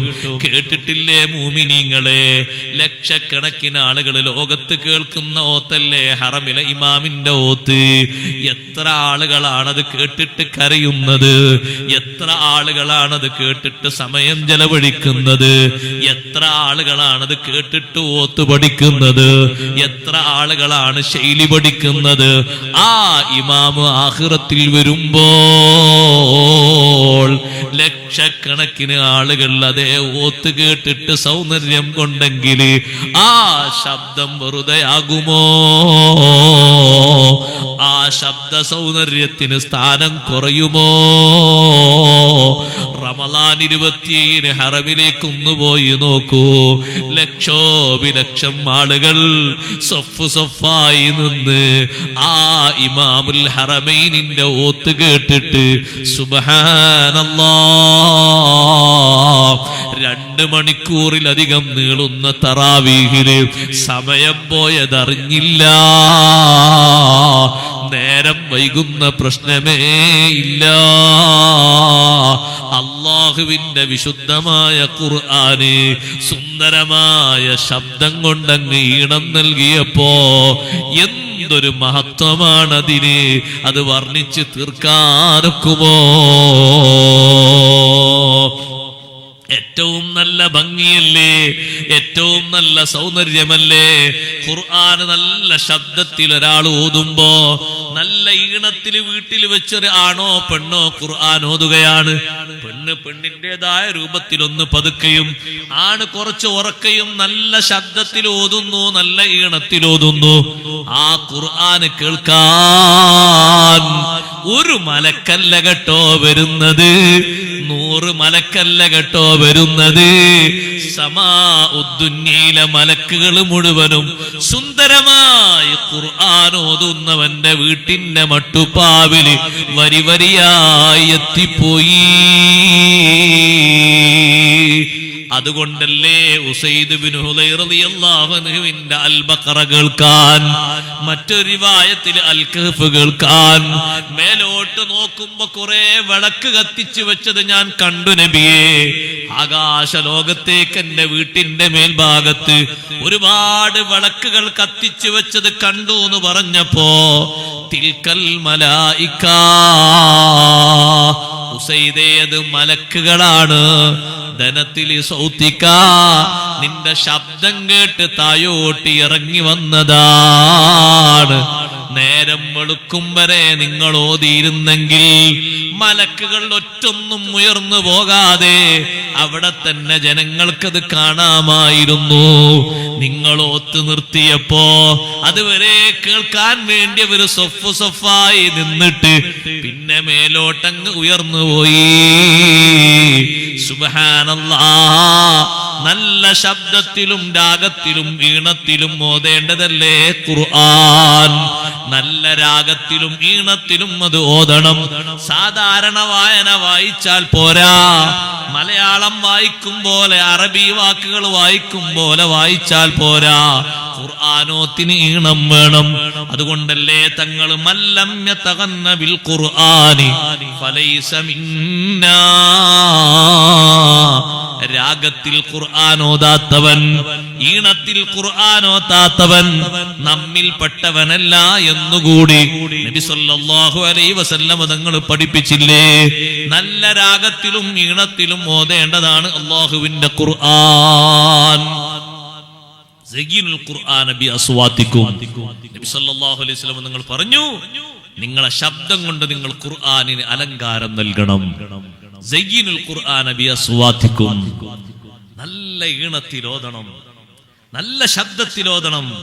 അത് വീടുകളിലൊക്കെ ഓതുമ്പോ ഒരു കുട്ടി തന്നെ അങ്ങനെ നല്ല ഈണത്തിൽ ഓതിയാൽ ആ വീടിന് മൊത്തം റഹ്മത്തും ബറക്കത്തിന്റെയും കണക്ക് പറയാൻ കഴിയൂല. ആ വീട്ടിലുള്ളവർക്ക് എത്രയാണ് ശിഫ അല്ലാഹു നൽകുന്നത് എന്ന് പറയാൻ കഴിയൂല. ആ വീട്ടിലെ കച്ചവടക്കാര്, ആ വീട്ടിലെ തൊഴിലാളികൾ, ആ വീട്ടിലെ ഉമ്മമാർ, ആ വീട്ടിലെ ഉപകരണങ്ങൾ, ആ വീട്ടിലെ സമ്പത്ത്, എത്രയാണ് അല്ലാഹു അതിന് കാവൽ നൽകുന്നത്? എത്ര വലിയ പരിശുദ്ധിയാണ് അല്ലാഹു തആല അതിന് നൽകുന്നത്? അത് നമുക്ക് ലിമിറ്റാക്കാൻ കഴിയില്ല. ഇരിക്കട്ടെ, നല്ല ശബ്ദത്തിൽ പാട്ടുപാടുന്ന സാദാന് ഇതാണോ എന്നോട് ഉപദേശിച്ചത്? നല്ല സൗന്ദര്യമുള്ള ശബ്ദം, ഖുർആൻ കൊണ്ട് ശബ്ദ സൗന്ദര്യം കൊടുക്കുകയാണെങ്കിൽ കൂടുതൽ സൗന്ദര്യം ഉണ്ടാകുമായിരുന്നു എന്നാണോ പറഞ്ഞത്? ആ ഉപദേശം മനസ്സിലേക്ക് തറച്ചുപോയി. സാദാന് പാട്ട് നിർത്തിയിട്ട് പാട്ടിന്റെ കൂടെ ശരിക്ക് ഈണം ഒപ്പിച്ചിരുന്ന ചില വടികളൊക്കെ സാദാന്റെ കയ്യിലുണ്ടായിരുന്നു. ആ വടികൾ കാൽമുട്ടിലേക്ക് വെച്ചിട്ട് പൊട്ടിച്ച് വലിച്ചെറിഞ്ഞു. വെട്ടാൻ ഉപയോഗിച്ചിരുന്ന വടികൾ മുഴുവനും എടുത്ത് കാൽമുട്ടിലേക്ക് ചേർത്തി വെച്ചുകൊണ്ട് വളച്ച് പൊട്ടിച്ച്, എന്നിട്ടതാ ഇബ്നു മസ്ഊദ് തങ്ങളെ വാഹനം പോയതിന്റെ പിന്നാലെ സാദാൻ ഓടിപ്പോകുന്നു. പിന്നാലെ ജനങ്ങളും ഓടുന്നു. ജനങ്ങൾ എന്തിനാ ഓടുന്നത് എന്നറിയുമോ? മദ്യപാനികളെ പാട്ടുപാടി സുഖിപ്പിച്ച സാദാനിനെ മുത്തുനബി തങ്ങളെ ഖാദിമായ ഇബ്നു മസ്ഊദ് റളിയല്ലാഹു അൻഹു സ്വീകരിക്കുമോ? അതൊന്ന് കാണണം എന്ന നിലക്കാണ് പിന്നാലെ ആളുകൾ ഓടിപ്പോകുന്നത്. ഇബ്നു മസ്ഊദ് റളിയല്ലാഹു അൻഹു കുറച്ച് ദൂരെ വാഹനത്തിലോടുമ്പോ സാദാന് കൈകൊട്ടി വിളിച്ചിട്ട് നിൽക്കാൻ വേണ്ടി പറയുന്നു. ഓടിച്ചെന്ന് അടുത്തേക്ക് ചെന്നപ്പോ വാഹനത്തിൽ നിന്ന് താഴെറങ്ങിയിട്ട് സാധാരണ ചെറുപ്പക്കാരനെ ആലിംഗനം ചെയ്ത് വരവേറ്റ് സ്വീകരിച്ചു പോയി. എനിക്ക് നിങ്ങൾ ഖുർആൻ പഠിപ്പിച്ചു തരണം. നിങ്ങളിൽ നിന്നല്ലേ മുത്തുനബി സല്ലല്ലാഹു അലൈഹി വസല്ലം ഖുർആൻ പഠിക്കാൻ പറഞ്ഞത്. എന്റെ കാലശേഷം 6 പേരിൽ നിന്ന് നിങ്ങൾ ഖുർആൻ പഠിക്കണമെന്ന് നബി സല്ലല്ലാഹു അലൈഹി വസല്ലം എണ്ണി പറഞ്ഞപ്പോ ആ കൂട്ടത്തിൽ ഒരു മഹാനാണ് ഇബ്നു മസ്ഊദ് റളിയല്ലാഹു അൻഹു. ഇബ്നു മസ്ഊദ് തങ്ങൾ ആ കൂട്ടത്തിൽപ്പെട്ട ഒരാളാണ്. നിങ്ങൾ എനിക്ക് ഖുർആൻ പഠിപ്പിച്ചു തരണം, ഖുർആൻ ഓത്ത് പഠിപ്പിച്ചു തരണം. ഇബ്നു മസ്ഊദ് റളിയല്ലാഹു അൻഹു കൂടെ കൊണ്ടുപോയി. ജനങ്ങൾ ആശങ്കയോടെ നോക്കുമ്പോ ജനങ്ങളിലേക്ക് തിരിഞ്ഞ് മഹാനവർകൾ പറഞ്ഞു, പാടുന്ന പാട്ടും ആടുന്ന നൃത്തവും നിർത്തിയിട്ട് ഖുർആന് പഠിക്കാനും കേൾക്കാനും വന്ന ഒരാളെ ഞാൻ സ്വീകരിക്കേണ്ടയോ? പാട്ട് പാടാനല്ലല്ലോ ഇപ്പൊ വന്നത്, പാടിയിട്ടെന്നെ സുഖിപ്പിക്കാനല്ലല്ലോ വന്നത്. അപ്പാടുന്ന പാട്ട് നിർത്തിയിട്ട് ഖുർആൻ പഠിക്കാനല്ലേ വന്നത്, ഖുർആൻ കേൾക്കാനല്ലേ വന്നത്. അത്തരത്തിലൊരാളെ ഞാൻ സ്വീകരിക്കണ്ടേ? ഞാൻ ഒഴിവാക്കി വിടാൻ പറ്റൂലല്ലോ. ആ നിലയ്ക്ക് ഇബ്നു മസ്ഊദ് റളിയല്ലാഹു അൻഹു വാഹനത്തിൽ കയറ്റിക്കൊണ്ടുപോകുന്നു. സാദാനോട് പിന്നീട് ജനങ്ങൾ ചോദിച്ചു, സാദാനെ ഇപ്പൊ പാട്ട് പാടാറുണ്ടോ? സാദാൻ പറയുന്നത്, ഖുർആനോത്ത് ഞാനങ്ങ് സ്വീകരിച്ചു തുടങ്ങിയ ശേഷം ഖുർആനോത്ത് എന്റെ മനസ്സിലങ്ങ് ശരിയായ നിലക്ക് എന്റെ മനസ്സിൽ പിടിച്ച ശേഷം പിന്നെ ഞാൻ പാട്ടുപാടിയിട്ടില്ല. എനിക്ക് എല്ലാറ്റിനും ഖുർആൻ മതി. ഇബ്നു മസ്ഊദ് റളിയല്ലാഹു അൻഹുവിന്റെ കൂടെ പോയി ഖുർആനോത്തങ്ങ് പഠിച്ച് ഖുർആനോത്തങ്ങ് ശരിയായ നിലക്ക് ശീലമാക്കിയിട്ട് പിന്നെ എനിക്ക് പാട്ട് പാടേണ്ട ആവശ്യം വന്നിട്ടില്ല. എന്തിനും ഏതിനും എനിക്ക് ഖുർആൻ തന്നെ മതി. സുബ്ഹാനല്ലാഹ്. സഹോദരങ്ങളെ, നിങ്ങൾ കണ്ടില്ലേ ആ അനാവശ്യങ്ങളൊക്കെ ഒഴിവാക്കിയിട്ട് സാധാരണ ചെറുപ്പക്കാരൻ ഖുർആനിന്റെ ശബ്ദത്തിന് സൗന്ദര്യം നൽകിയിട്ട് നല്ല ഈണത്തിലും ശബ്ദത്തിലും ഖുർആനോത്ത് തെരഞ്ഞെടുത്തതോടെ, അതിന്റെ പഠനവും അതിന്റെ ശബ്ദവും തെരഞ്ഞെടുത്തതോടെ സാധാനിനി എല്ലാവിധ ബറക്കത്തും അതുകൊണ്ട് കിട്ടിപ്പോയി എന്നല്ലേ പറഞ്ഞത്. അതുകൊണ്ട് മുഅ്മിനീങ്ങളെ, ഉമ്മമാരെ, ചെറുപ്പക്കാരികളെ, വല്ലദീനഹും അനിൽ ലഗ്വി മുഅ്രിദൂൻ. അനാവശ്യം കേട്ടുകൊണ്ട് കാതിനെ കേടാക്കരുത്, മനസ്സിനെ കേടാക്കരുത്. മനസ്സിൽ വരേണ്ട ചിത്രങ്ങൾ നല്ലതാകണം, മനസ്സിൽ വരേണ്ട ഓർമ്മകൾ നല്ലതാകണം, മനസ്സിൽ വരേണ്ട വിഷയങ്ങൾ നന്മയാകണം. അപ്പോഴേ മനസ്സിന്റെ ക്ലിയർ നിലനിർത്താൻ കഴിയുകയുള്ളൂ, മനസ്സിന്റെ പരിശുദ്ധി പരിപോഷിപ്പിക്കാൻ കഴിയുകയുള്ളൂ, മനസ്സിന് ആത്മീയമായ ഭാവങ്ങൾ കൂട്ടിക്കൊണ്ടുവരാൻ കഴിയുകയുള്ളൂ. പറ്റാത്തത് കേട്ടാല് മനസ്സിനതിന് സ്വാധീനമുണ്ടാകുമോ? ഉണ്ട്. അനാവശ്യമായത് കണ്ടാല് മനസ്സിനതിന്റെ ചിത്രം വരുമോ? ചിത്രം വരും. അനാവശ്യമായ വിഷയങ്ങളിൽ പങ്കെടുത്താൽ അതിന്റെ ഒരു കുറവ് മനസ്സിനുണ്ടാകുമോ? ഉണ്ടാകും. അത്തരത്തിലുള്ള ഒരു വിഷയവും കേൾക്കാതെ, അത്തരത്തിൽ ഒന്നിനും സമയം കളയാതെ, അത്തരത്തിലുള്ള ദൃശ്യങ്ങളൊന്നും കാണാതെ കഴിവിന്റെ പരമാവധി അനാവശ്യങ്ങളിൽ നിന്ന് മാറി ജീവിക്കണം. കേൾക്കണം. വല്ലദീനഹും അനിൽ ലഗ്വി മുഅ്രിദൂൻ. അനാവശ്യങ്ങൾക്ക് വേണ്ടി സമയം കളയരുത്. അനാവശ്യം കാണുന്നതിന് കേൾക്കുന്നതിന് വേണ്ടി ആകരുത് നമ്മുടെ സമയം മുഴുവനും തീർക്കുന്നത്. കഴിവിന്റെ പരമാവധി ശ്രദ്ധിക്കുകയും സൂക്ഷിക്കുകയും. കേൾക്കാൻ ആഗ്രഹമുണ്ടോ? ഒരു പാട്ട് കേൾക്കട്ടെ, മദ്ഹിനെ മുന്തിച്ചോളൂ. മുത്തുനബി സല്ലല്ലാഹു അലൈഹി വസല്ലമ തങ്ങളെ മദ്ഹുകൾ ധാരാളമില്ലയോ? ഔലിയാക്കളുടെ അമ്പിയാക്കളുടെ മദ്ഹുകൾ ധാരാളമില്ലയോ? അല്ലാഹുവിന്റെ റസൂൽ സല്ലല്ലാഹു അലൈഹി വസല്ലമ തങ്ങൾ പോലും ഇരുന്ന് കേട്ട മദ്ഹല്ലേ ബദരീങ്ങളെ മദ്ഹ്. ഇമാം ബുഖാരി തങ്ങൾ റിപ്പോർട്ട് ചെയ്തില്ലേ? റുബയ്യ ബീവി റളിയല്ലാഹു അൻഹ പറഞ്ഞില്ലേ, എന്റെ കല്യാണ ദിവസം നബി സല്ലല്ലാഹു അലൈഹി വസല്ലം എന്റെ വീട്ടിലേക്ക് വന്നു. എന്റെ വീട്ടിൽ വന്നപ്പോ ചെറിയ കുട്ടികൾ ദഫ് മുട്ടിയിട്ട് പാട്ട് പാടുന്നുണ്ട്. ചെറിയ കുട്ടികൾ ദഫ് മുട്ടിയിട്ട് പാട്ട് പാടുന്നുണ്ട്. ബദർ ദിവസത്തിൽ ഷഹീദായി പോയ ഉപ്പാപ്പമാരെ പറ്റി മക്കൾ അങ്ങനെ പാട്ട് പാടുകയാണ്. നബി സല്ലല്ലാഹു അലൈഹി വസല്ലമ തങ്ങൾ അവിടെ കട്ടിൽ ഇരുന്നിട്ട് കുട്ടികളെ പാട്ട് നന്നായി ശ്രവിക്കുന്നു. ദഫ് മുട്ടിൽ അല്ലാഹുവിന്റെ റസൂൽ സല്ലല്ലാഹു അലൈഹി വസല്ലമ തങ്ങൾ ദഫ് മുട്ടിയിട്ട് പാട്ട് പാടുമ്പോ, ബദരീങ്ങളെ മദ്ഹ് പാടുമ്പോ നബി സല്ലല്ലാഹു അലൈഹി വസല്ലം അവിടെ ഇരുന്നത് കേട്ടു എന്നതും, കൂട്ടത്തിൽ അല്ലാഹുവിന്റെ റസൂൽ സല്ലല്ലാഹു അലൈഹി വസല്ലമ തങ്ങളെ മദ്ഹ് പറഞ്ഞു ഒരു കുട്ടി പാട്ട് പാടിയപ്പോ നേരത്തെ പാടിയ ബദരീങ്ങളെ പാട്ട് തന്നെ പാടാൻ വേണ്ടി നബി സല്ലല്ലാഹു അലൈഹി വസല്ലം നിർദ്ദേശിച്ചു എന്നും ഹദീസിൽ കാണാം. ബദരീങ്ങളെ മദ്ഹ്, മരണത്തെപ്പറ്റി ഓർമ്മപ്പെടുത്തുന്ന പാട്ടുകൾ, കൊട്ടും കൊരവയും കൂടെയില്ലാത്തത്. കൂടെണ്ടെങ്കിൽ പിന്നെ അവിടെ മരണമൊന്നും ആകൂല, മനസ്സിലേക്ക് കൂടുതൽ താളം വെച്ച് വരിക. എല്ലാറ്റിന്റെയും കൂടെ അത് കൂട്ടിച്ചേർത്തിട്ടുണ്ട്, ചെലവ് കൂടി കിട്ടാൻ വേണ്ടിയിട്ട്. പഴയ കാലത്ത് ഒരു മ്യൂസിക്കും ഒന്നും ഇല്ലാതെ നല്ല ആത്മീയതയെ ഉണർത്തുന്ന നല്ല നല്ല ഗാനങ്ങൾ ഉണ്ടായിരുന്നു, പാട്ടുകൾ ഉണ്ടായിരുന്നു. ഇപ്പൊ അതൊക്കെ ചെലവ് കൂടി കിട്ടാൻ വേണ്ടി, കാശ് കൂടുതൽ പല ആൾക്കാർക്കും കിട്ടാൻ വേണ്ടി പലരും ഇഹ്റാം കെട്ടിയിട്ട് പലതും ഇങ്ങനെ ചെലവാക്കുന്നത്. ഇപ്പൊ നിങ്ങൾ കണ്ടില്ലേ, ഒരു വാള് കേൾക്കാൻ തന്നെ മനുഷ്യന്മാര് പരസ്യം കണ്ട് കണ്ട് കണ്ട് മടുത്തു പോവാണ്. എത്ര പരസ്യങ്ങളാണ് ഓരോരുത്തർ അതിൻ്റെ ഇവിടെ കൂടെ തിരികെ കൂറ്റി കെട്ടി വിട്ടുന്നത്. ആൾക്കാരത് കണ്ട് ചടച്ചു പോവാണ്. പിന്നെ അത് കട്ട് ചെയ്ത് ഒഴിവാക്കാൻ വേറെ മാർഗമില്ലാത്തതുകൊണ്ട് ഇടങ്ങേറാകാണ്. പിന്നെ ചില ആളുകളൊക്കെ ഇത് പറയുന്നത് കാണണ്ട, ശബ്ദം മാത്രം കേട്ടാൽ മതി എന്നുള്ളവർക്ക് അങ്ങനെ കുറെ ആൾക്കാർ സ്വീകരിച്ചു പോയി. പിന്നെ ആ ഇടങ്ങേറില്ലല്ലോ എന്നുള്ളവർക്ക് അത് പറയുന്നത് മാത്രം കേൾക്കുക, ശബ്ദം മാത്രം കേൾക്കുന്ന, പിന്നെ അത് കാണണ്ടല്ലോ. എന്താ സഹോദരങ്ങൾ, എല്ലാ സംഗതികളിലും കാണാം ഇങ്ങനെ. നമ്മൾ നന്മക്ക് വേണ്ടി, വിശുദ്ധ ഖുർആൻ നമ്മളോട് മത്സരിക്കാൻ പറഞ്ഞ കാര്യങ്ങൾക്ക് വേണ്ടി, നന്മക്ക് വേണ്ടി നമ്മുടെ സമയം മുന്നോട്ട് മുന്നോട്ട് കൂടുതൽ ചെലവഴിക്കണം. ഉപദേശങ്ങളൊക്കെ നല്ലോണം കേൾക്കുന്നതോടൊപ്പം ആഖിറത്തിലേക്ക് വേണ്ടി മത്സരിക്കാൻ വേണ്ടി അല്ലാഹു സുബ്ഹാനഹു വ തആല നമ്മുടെ മുന്നിൽ ചില കാര്യങ്ങളൊക്കെ അഭ്യർത്ഥിച്ചിട്ടുണ്ട്. ആ കാര്യങ്ങളിലേക്ക് ഒന്നുകൂടി ജാഗരൂകരാകണം.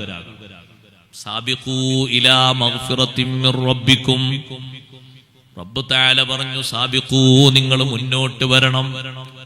ഇലാ മഗ്ഫിറത്തിൻ മിർ റബ്ബിക്കും, നിങ്ങളെ റബ്ബിൽ നിന്ന് നിങ്ങൾക്ക് മഗ്ഫിറത്ത് ലഭിക്കുന്ന കാര്യങ്ങളിലേക്ക് മുന്നോട്ട് വരണം.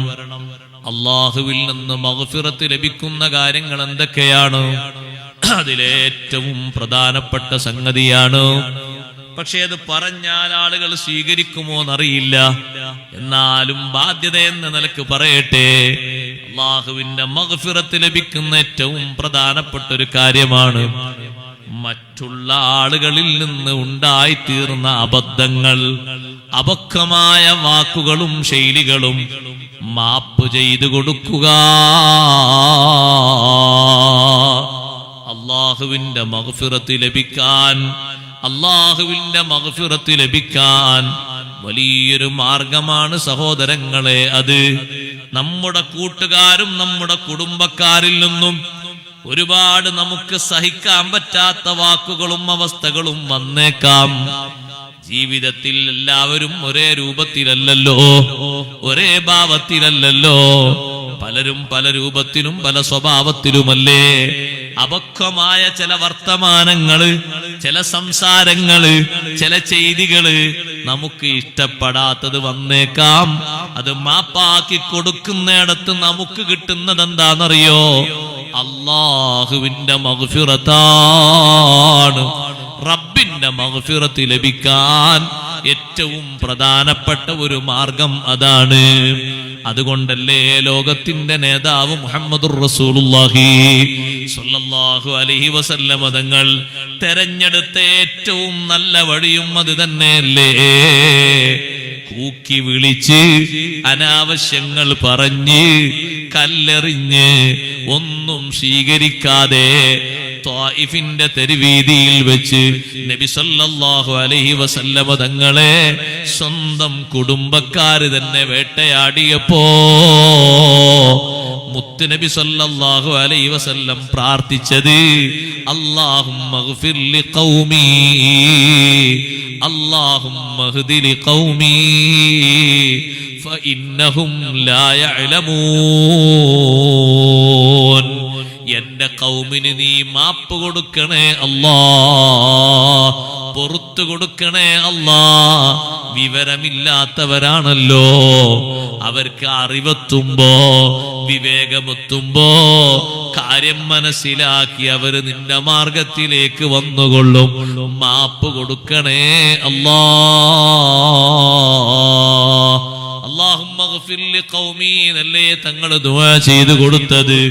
പ്രതികാരം ആഗ്രഹിക്കുന്ന ഒരു ഘട്ടത്തിലും പ്രതികാരത്തിന്റെ മാർഗം സ്വീകരിക്കാതെ വിട്ടുവീഴ്ചയുടെയും മാപ്പിന്റെയും മാർഗം സ്വീകരിച്ച് ലോകത്തെ ഏറ്റവും വലിയ വിട്ടുവീഴ്ച പഠിപ്പിച്ച നേതാവ് സയ്യിദുൽ അംബിയാ മുഹമ്മദുർ റസൂലുള്ളാഹി സ്വല്ലല്ലാഹു അലൈഹി വസല്ലം തങ്ങൾ നമുക്ക് പഠിപ്പിച്ചു തന്ന ഏറ്റവും പ്രധാനപ്പെട്ട ഒരു വഴിയാണത്. മറ്റുള്ളവർക്ക് മാപ്പ് കൊടുക്കുക. അതിന് കുറച്ചൊക്കെ ഒരു ഈമാൻ വിളിച്ചുള്ള ആളുകള് നമ്മളെ നാട്ടിൽ എന്തെങ്കിലുമൊക്കെ ഒരു പ്രത്യേക സംഗതിക്ക് ഒരുങ്ങുമ്പോ, ഉദാഹരണമായിട്ട് ഇപ്പൊ ഹജ്ജിനോ ഉംറക്കോ അല്ലെങ്കിൽ കല്യാണത്തിനോ അല്ലെങ്കിൽ പൊരക്കൂടലിനോ അങ്ങനെയുള്ള ഏതെങ്കിലും സംഗതിക്കൊക്കെ ഒരുങ്ങുമ്പോ എന്തെങ്കിലും പ്രശ്നങ്ങളോ വിഷയങ്ങളോ ഒക്കെ ഉണ്ടെങ്കിൽ ഒന്ന് പറഞ്ഞ് സുൽഹാക്കി മസലത്താക്കി ഒന്ന് പൊരുത്തപ്പെടിച്ച് ഒന്ന് റെഡിയാക്കി ഒന്നുകൂടി ഒന്ന് ജീവിതമൊക്കെ ഒന്ന് വട്ടത്തിലാക്കാം. കുറച്ചുകൂടി ഈമാൻ വെളിച്ചുള്ള ആളുകളിൽ നിന്നൊരു പക്ഷെ അങ്ങനെ വരും. പക്ഷെ ഈമാൻ വെളിച്ചം വളരെ ദൂരത്തായ ആളുകൾ പിന്നെയും അതിൽ നിന്ന് പിറകോട്ട് നിൽക്കും. അള്ളാഹു നമ്മളെ കാത്തു രക്ഷിക്കട്ടെ. കഴിഞ്ഞ വർഷം ഹജ്ജിന് പോകാൻ ഉദ്ദേശിച്ച 1-2 ആളുകളോട് അവരാ വിഷയം വന്ന് പറഞ്ഞപ്പോ അവർക്ക് ദ്വാരന്ന് കൊടുത്തു. നമുക്കെല്ലാവർക്കും നമ്മളെ കൂട്ടത്തിൽ അടുത്ത വർഷം ഉദ്ദേശിക്കുന്നവർക്ക് പ്രത്യേകിച്ചും മഖ്ബൂലും മബ്രൂറുമായ ഹജ്ജ് ഉംറകൾക്കും മർലിയായ സിയാറത്തിനും അല്ലാഹു തൗഫീഖ് നൽകുമാറാകട്ടെ. സഹോദരങ്ങളെ, ആ പരിശുദ്ധമായ കർമ്മത്തിന് ഭാഗ്യം കിട്ടിക്കഴിഞ്ഞാൽ പിന്നെ ആൾ ഏറ്റവും നല്ല രൂപത്തിലേക്ക് ഹജ്ജിന് പോകാൻ വേണ്ടത്. ഞാൻ എന്ത് സംഗതികൾക്ക് മുന്നോട്ട് നിൽക്കേണ്ടി വന്നാലും കുഴപ്പമില്ല, എന്റെ ഹജ്ജും ഉംറയും പൂർണ്ണമായി മഖ്ബൂലായി കിട്ടണം. നിങ്ങൾ ഏതായാലും ഹജ്ജിന് പോകല്ലേ, ഒരു 10-50 വയസ്സ് കഴിഞ്ഞിട്ട് അള്ളാഹു നിങ്ങൾക്ക് തന്ന തൗഫീഖല്ലേ. നിങ്ങളെ ഒരു 2 വയസ്സിന്റെ അല്ലെങ്കിൽ 3 വയസ്സിന്റെ ഒരു മാറ്റേ ഉള്ളൂ നിങ്ങളെ സഹോദരൻ. നിങ്ങളെ ഒരേ ചോര, നിങ്ങളെ വാപ്പക്കും നിങ്ങളെ ഉമ്മക്കും ജനിച്ച നിങ്ങളുടെ സഹോദരൻ. സംഗതി ആ സഹോദരന്റെ ഭാഗത്തു നിന്ന് ഉണ്ടാകാൻ പാടില്ലാത്ത ചില വിഷയങ്ങൾ ഉണ്ടായി. അങ്ങനെ ഉണ്ടായി എന്ന് കുട്ടിക്കോളും, എനിക്ക് വരാലോ. മനുഷ്യന്മാരെല്ലാരും ഒരേ സ്വഭാവമല്ലല്ലോ. അങ്ങനെ സംഭവിച്ചു, ശരിയാ. പക്ഷെ നിങ്ങൾ പോകുന്ന പോക്കില് ഒന്ന് റാഹത്തോടെ നിങ്ങളെ മനസ്സിനൊരു സന്തോഷവും, എല്ലാവർക്കും പങ്കെടുക്കുന്ന നിങ്ങളെ പരിപാടിക്ക് വേണ്ടി യാത്രയപ്പിന് വേണ്ടി പങ്കെടുക്കുന്നവർക്കൊക്കെ സംഗതി അത്രയൊക്കെ ആൾ ചെയ്തിട്ടും മാപ്പായി കൊടുത്തല്ലോ. നല്ല ഹജ്ജ് നല്ല ഉംറ അല്ലാഹു കൊടുക്കട്ടെ എന്ന് എല്ലാവരും ദ്വാരക്കാനൊക്കെ കാരണല്ലേ. നിങ്ങളെ സഹോദരനോടൊന്ന് പൊരുത്തപ്പെടിച്ച് നിങ്ങളെ വീട്ടിൽ ഒരു പരിപാടിയൊക്കെ ഉണ്ടാക്കി ആ പരിപാടിക്ക് സഹോദരനൊക്കെ വന്ന് നിങ്ങളെ യാത്രയാക്കാനൊക്കെ വന്ന് നല്ല മനസ്സോടെ യാത്ര ചെയ്ത് നല്ല റാഹത്തോടെ അമലൊക്കെ ചെയ്യുമ്പോൾ നിങ്ങളെ മനസ്സിന് ഒരു സന്തോഷം ഉണ്ടാകൂലേ എന്ന് വാളും ഉപദേശമൊക്കെ പറഞ്ഞെങ്കിലും അദ്ദേഹം തിരിച്ചു പറഞ്ഞു, ഉസ്താദേ അതിന് ഞാൻ അവിടെ മൗത്താകാൻ പോകുന്നില്ലല്ലോ, മരിക്കാൻ പോകുന്നില്ലല്ലോ, ഞാൻ ഹജ്ജ് ഇങ്ങോട്ട് തന്നെ വരൂലേ എന്ന് പറഞ്ഞ് അത് തീർക്കാനായിട്ട് ഇനി വന്നിട്ട് ബാക്കി തുടങ്ങണം എന്നാണ് പറഞ്ഞതിന്റെ അർത്ഥം. അങ്ങനെ പറഞ്ഞാ പിന്നെ എന്ത് വേള് പറയാനാ, പിന്നെ എന്ത് നസീഹത്ത് കൊടുക്കാനാ സഹോദരങ്ങളെ? നമ്മളെ മനസ്സിന്റെ കട്ടിയൊക്കെ ഒന്ന് കുറക്കണ്ടേ? നിസ്സാര പ്രശ്നമായിരിക്കും ചിലപ്പോൾ ഉണ്ടാകുക. അന്വേഷിച്ച് നോക്കിയാൽ കാര്യമായിട്ടൊന്നും ഉണ്ടാവില്ല. ചിലപ്പോൾ അത് കേട്ടാൽ ചിരി വരും. ഇതിനാപ്പ ഈ ഒരു പൊരുത്തക്കേടായിട്ട് ഇങ്ങനെ നടക്കണമെന്നൊക്കെ ചോദിക്കും. നിസ്സാര വിഷയം ഉണ്ടാവുള്ളൂ. അതിന് വർഷങ്ങളെ പഴക്കമുണ്ടാകും. നിസ്കാരത്തിന് കുറവുണ്ടാവില്ല, ജമാഅത്തിന് കുറവുണ്ടാവില്ല, ഖുർആനത്തിന് കുറവുണ്ടാവില്ല. ഒറ്റ കുറവേ ഉള്ളൂ. അത് തിരുത്താനേ ഉള്ളൂ. അള്ളാഹുവിന്റെ മഗ്ഫിറത്ത് കിട്ടാൻ ഒറ്റ വിഷയമുള്ളൂ ഞവർക്ക് വേണ്ടത്. എന്താണ്? ഈ പ്രശ്നങ്ങളൊന്ന് പരിഹരിച്ചിട്ടാൽ മതി. മനസ്സിൽ നീറുന്ന സങ്കടം ഉണ്ടായിട്ട് നമുക്കാർക്കും ദുന്യാവിൽ അങ്ങനത്തെ വന്ന് നമുക്കാർക്കും അനുഭവം പറയണ്ടാകൂല. എന്നിട്ട് നിങ്ങൾ നോക്ക്, നീറുന്ന പ്രശ്നങ്ങൾ മനസ്സിൽ വന്നിട്ട് അത് വിട്ടുവീഴ്ച ചെയ്തു കൊടുത്തില്ലേ വലിയ വലിയ മഹാന്മാര്? ആ വിട്ടുവീഴ്ച നമുക്കൊരു ഉദാഹരണമാക്കി അല്ലാഹു തആല പഠിപ്പിച്ചില്ലേ? എത്ര നീറുന്ന പ്രശ്നങ്ങൾക്കാണ് അവര് വിട്ടുവീഴ്ച കൊടുത്തത്. ഉമ്മമാരെ, ഉപ്പമാരെ, ഖുർആൻ വലിയൊരു ഉദാഹരണം പഠിപ്പിക്കുന്നില്ലേ? നബിയുല്ലാഹി യാക്കൂബ് അലൈഹിസ്സലാം. യാക്കൂബ് നബി അലൈഹിസ്സലാം എത്ര വലിയ മഹത്വമുള്ള മഹാനാണ്. ആ യാക്കൂബ് നബി അലൈഹിസ്സലാമിന്റെ 10 മക്കൾ, ഒന്നാമത്തെ ഭാര്യയിലുള്ള 10 മക്കൾ, രണ്ടാമത്തെ ഭാര്യയിലുള്ള യാക്കൂബ് നബി അലൈഹിസ്സലാമിന് കൂടുതൽ സന്തോഷവും ഇഷ്ടവും സ്നേഹവും ഒക്കെ നൽകുന്ന, എപ്പോഴും മഹാനവറുകൾ കൂടെ കൊണ്ട് നടക്കുന്ന യൂസുഫ് നബി അലൈഹിസ്സലാം എന്ന് പറയുന്ന സഹോദരനെ ചെറുപ്പകാലത്ത് 16-ാമത്തെ വയസ്സിൽ ബാപ്പയിൽ നിന്ന് അടർത്തിയെടുത്ത് മക്കള് സഹോദരങ്ങൾ കൊണ്ടുപോയില്ലേ? കൊണ്ടുപോകുന്നത് എന്തിനാണ്? അവരെല്ലാവരെയും പ്രേരിപ്പിച്ച കാര്യം ഒന്നാണ്. എന്തിനാണ് അവര് സഹോദരനെ ബാപ്പയിൽ നിന്ന് അകറ്റിക്കൊണ്ടുപോകുന്നത്? യഖ്ലുലക്കും വജ്ഹു അബീക്കും വതകൂനു മിൻ ബഅദിഹി ഖൗമൻ സ്വാലിഹീൻ. നിങ്ങളെ ബാപ്പയുടെ സൽക്കാരവും ബാപ്പയുടെ സമ്പർക്കവും ബാപ്പയുടെ സാന്നിധ്യവും ഒത്താശയും ഒക്കെ നിങ്ങൾക്ക് മാത്രം ലഭിക്കണമോ? നിങ്ങളെ സഹോദരനെ ബാപ്പയിൽ നിന്ന് അടർത്തിയെടുത്തു കൊണ്ടുപോകണം. സുബ്ഹാനല്ലാഹ്. ആ തീരുമാനത്തിൽ 10 പേരും സംബന്ധിച്ച് യൂസുഫ് നബി അലൈഹിസ്സലാമിനെ അടർത്തിക്കൊണ്ടുപോയി. ബാപ്പയുടെ കണ്ണിൽ നിന്ന് കുടുംബത്തിന്റെ മൊത്തം സാന്നിധ്യത്തിൽ നിന്ന് മാറ്റിയെടുത്ത് മകനെ കൊണ്ടുപോയി കളഞ്ഞിട്ട് തിരിച്ചു വന്നവര് പറഞ്ഞില്ലേ, അതേ ഞങ്ങളുടെ സാധനങ്ങളും മറ്റുമൊക്കെ വെച്ചെടുത്ത് കാവലിന് യൂസുഫിനെ നിർത്തിയിരുന്നു. പക്ഷേ കുറച്ചു നേരം കഴിഞ്ഞ് ഞങ്ങൾ തിരിച്ചു വന്നു നോക്കുമ്പോ ചെന്നായ പിടിച്ചുപോയി വാപ്പാ.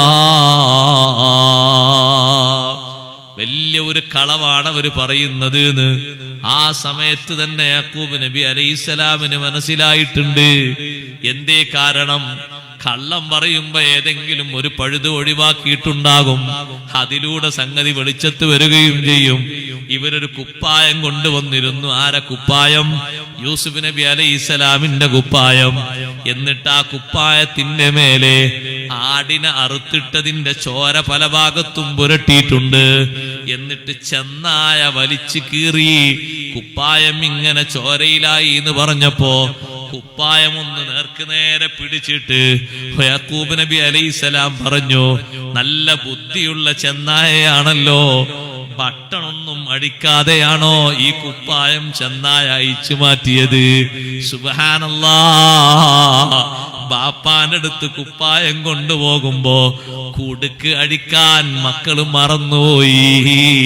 അപ്പൊ യാക്കൂബ് നബി അലൈഹിസ്സലാം ചോദിച്ചു, ബുദ്ധിയുള്ള ചെന്നായയാണ്, ഒരൊറ്റ ബട്ടണും അടിക്കാതെ കുപ്പായം അങ്ങ് ഊരിയെടുത്തതാണോ?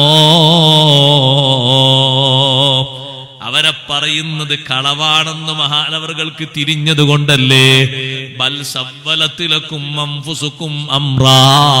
നിങ്ങളെ മനസ്സിനൊരു കാര്യം തോന്നിയപ്പോ മക്കളെ നിങ്ങളത് ചെയ്തു വന്നു.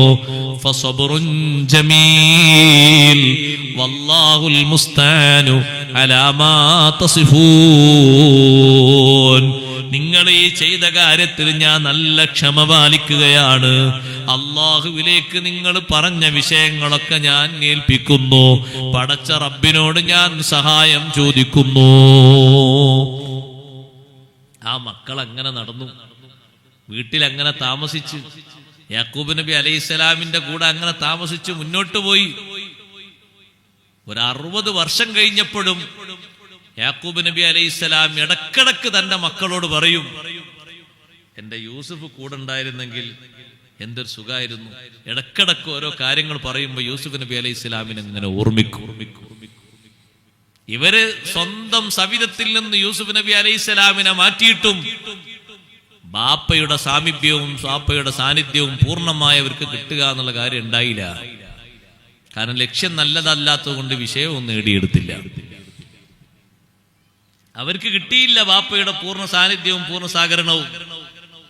ഇടക്കിടക്ക് യൂസുഫ് നബി അലൈഹിസ്സലാമിനെ അങ്ങനെ ഓർക്കും. യൂസുഫ് നബി അലൈഹിസ്സലാമിനെ അന്വേഷിക്കാൻ വേണ്ടി മക്കളെ വിടും. പല ഭാഗത്തേക്കും ആളുകൾ ഒരുമിച്ച് കൂടുന്ന സ്ഥലങ്ങളിലേക്ക്, ചന്തകളിലേക്ക്, സീസൺ കച്ചവടങ്ങളിലേക്കൊക്കെ വിടും. അവിടെ പോയൊക്കെ യൂസുഫിനെ നിങ്ങൾ അന്വേഷിക്കണമെന്ന് പറയും. ബഹുമാനപ്പെട്ട യാക്കൂബ് നബി അലൈഹിസ്സലാം അപ്പോഴും ജീവിക്കുന്നത് ഈ 10 മക്കളോടൊപ്പം തന്നെയാണ്.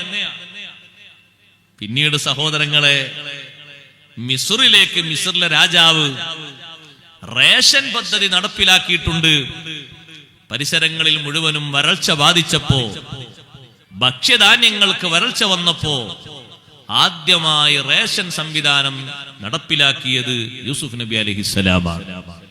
അന്ന് യൂസുഫ് നബി അലൈഹിസ്സലാം മിസ്രിലെ അസീസ് രാജാവിന്റെ സാമ്പത്തിക വകുപ്പ് കൈകാര്യം ചെയ്യുന്ന അവിടുത്തെ മേലുദ്യോഗസ്ഥനാണ്. ആ യൂസുഫ് നബി അലൈഹിസ്സലാം അവിടെ റേഷൻ പദ്ധതിയും കാര്യങ്ങളൊക്കെ വിതരണം ചെയ്തുകൊണ്ടിരിക്കുമ്പോ യൂസുഫ് നബി അലൈഹിസ്സലാമിന്റെ സഹോദരങ്ങൾ 10 ആള് റേഷൻ വാങ്ങാൻ വേണ്ടി അവിടെ വന്നു.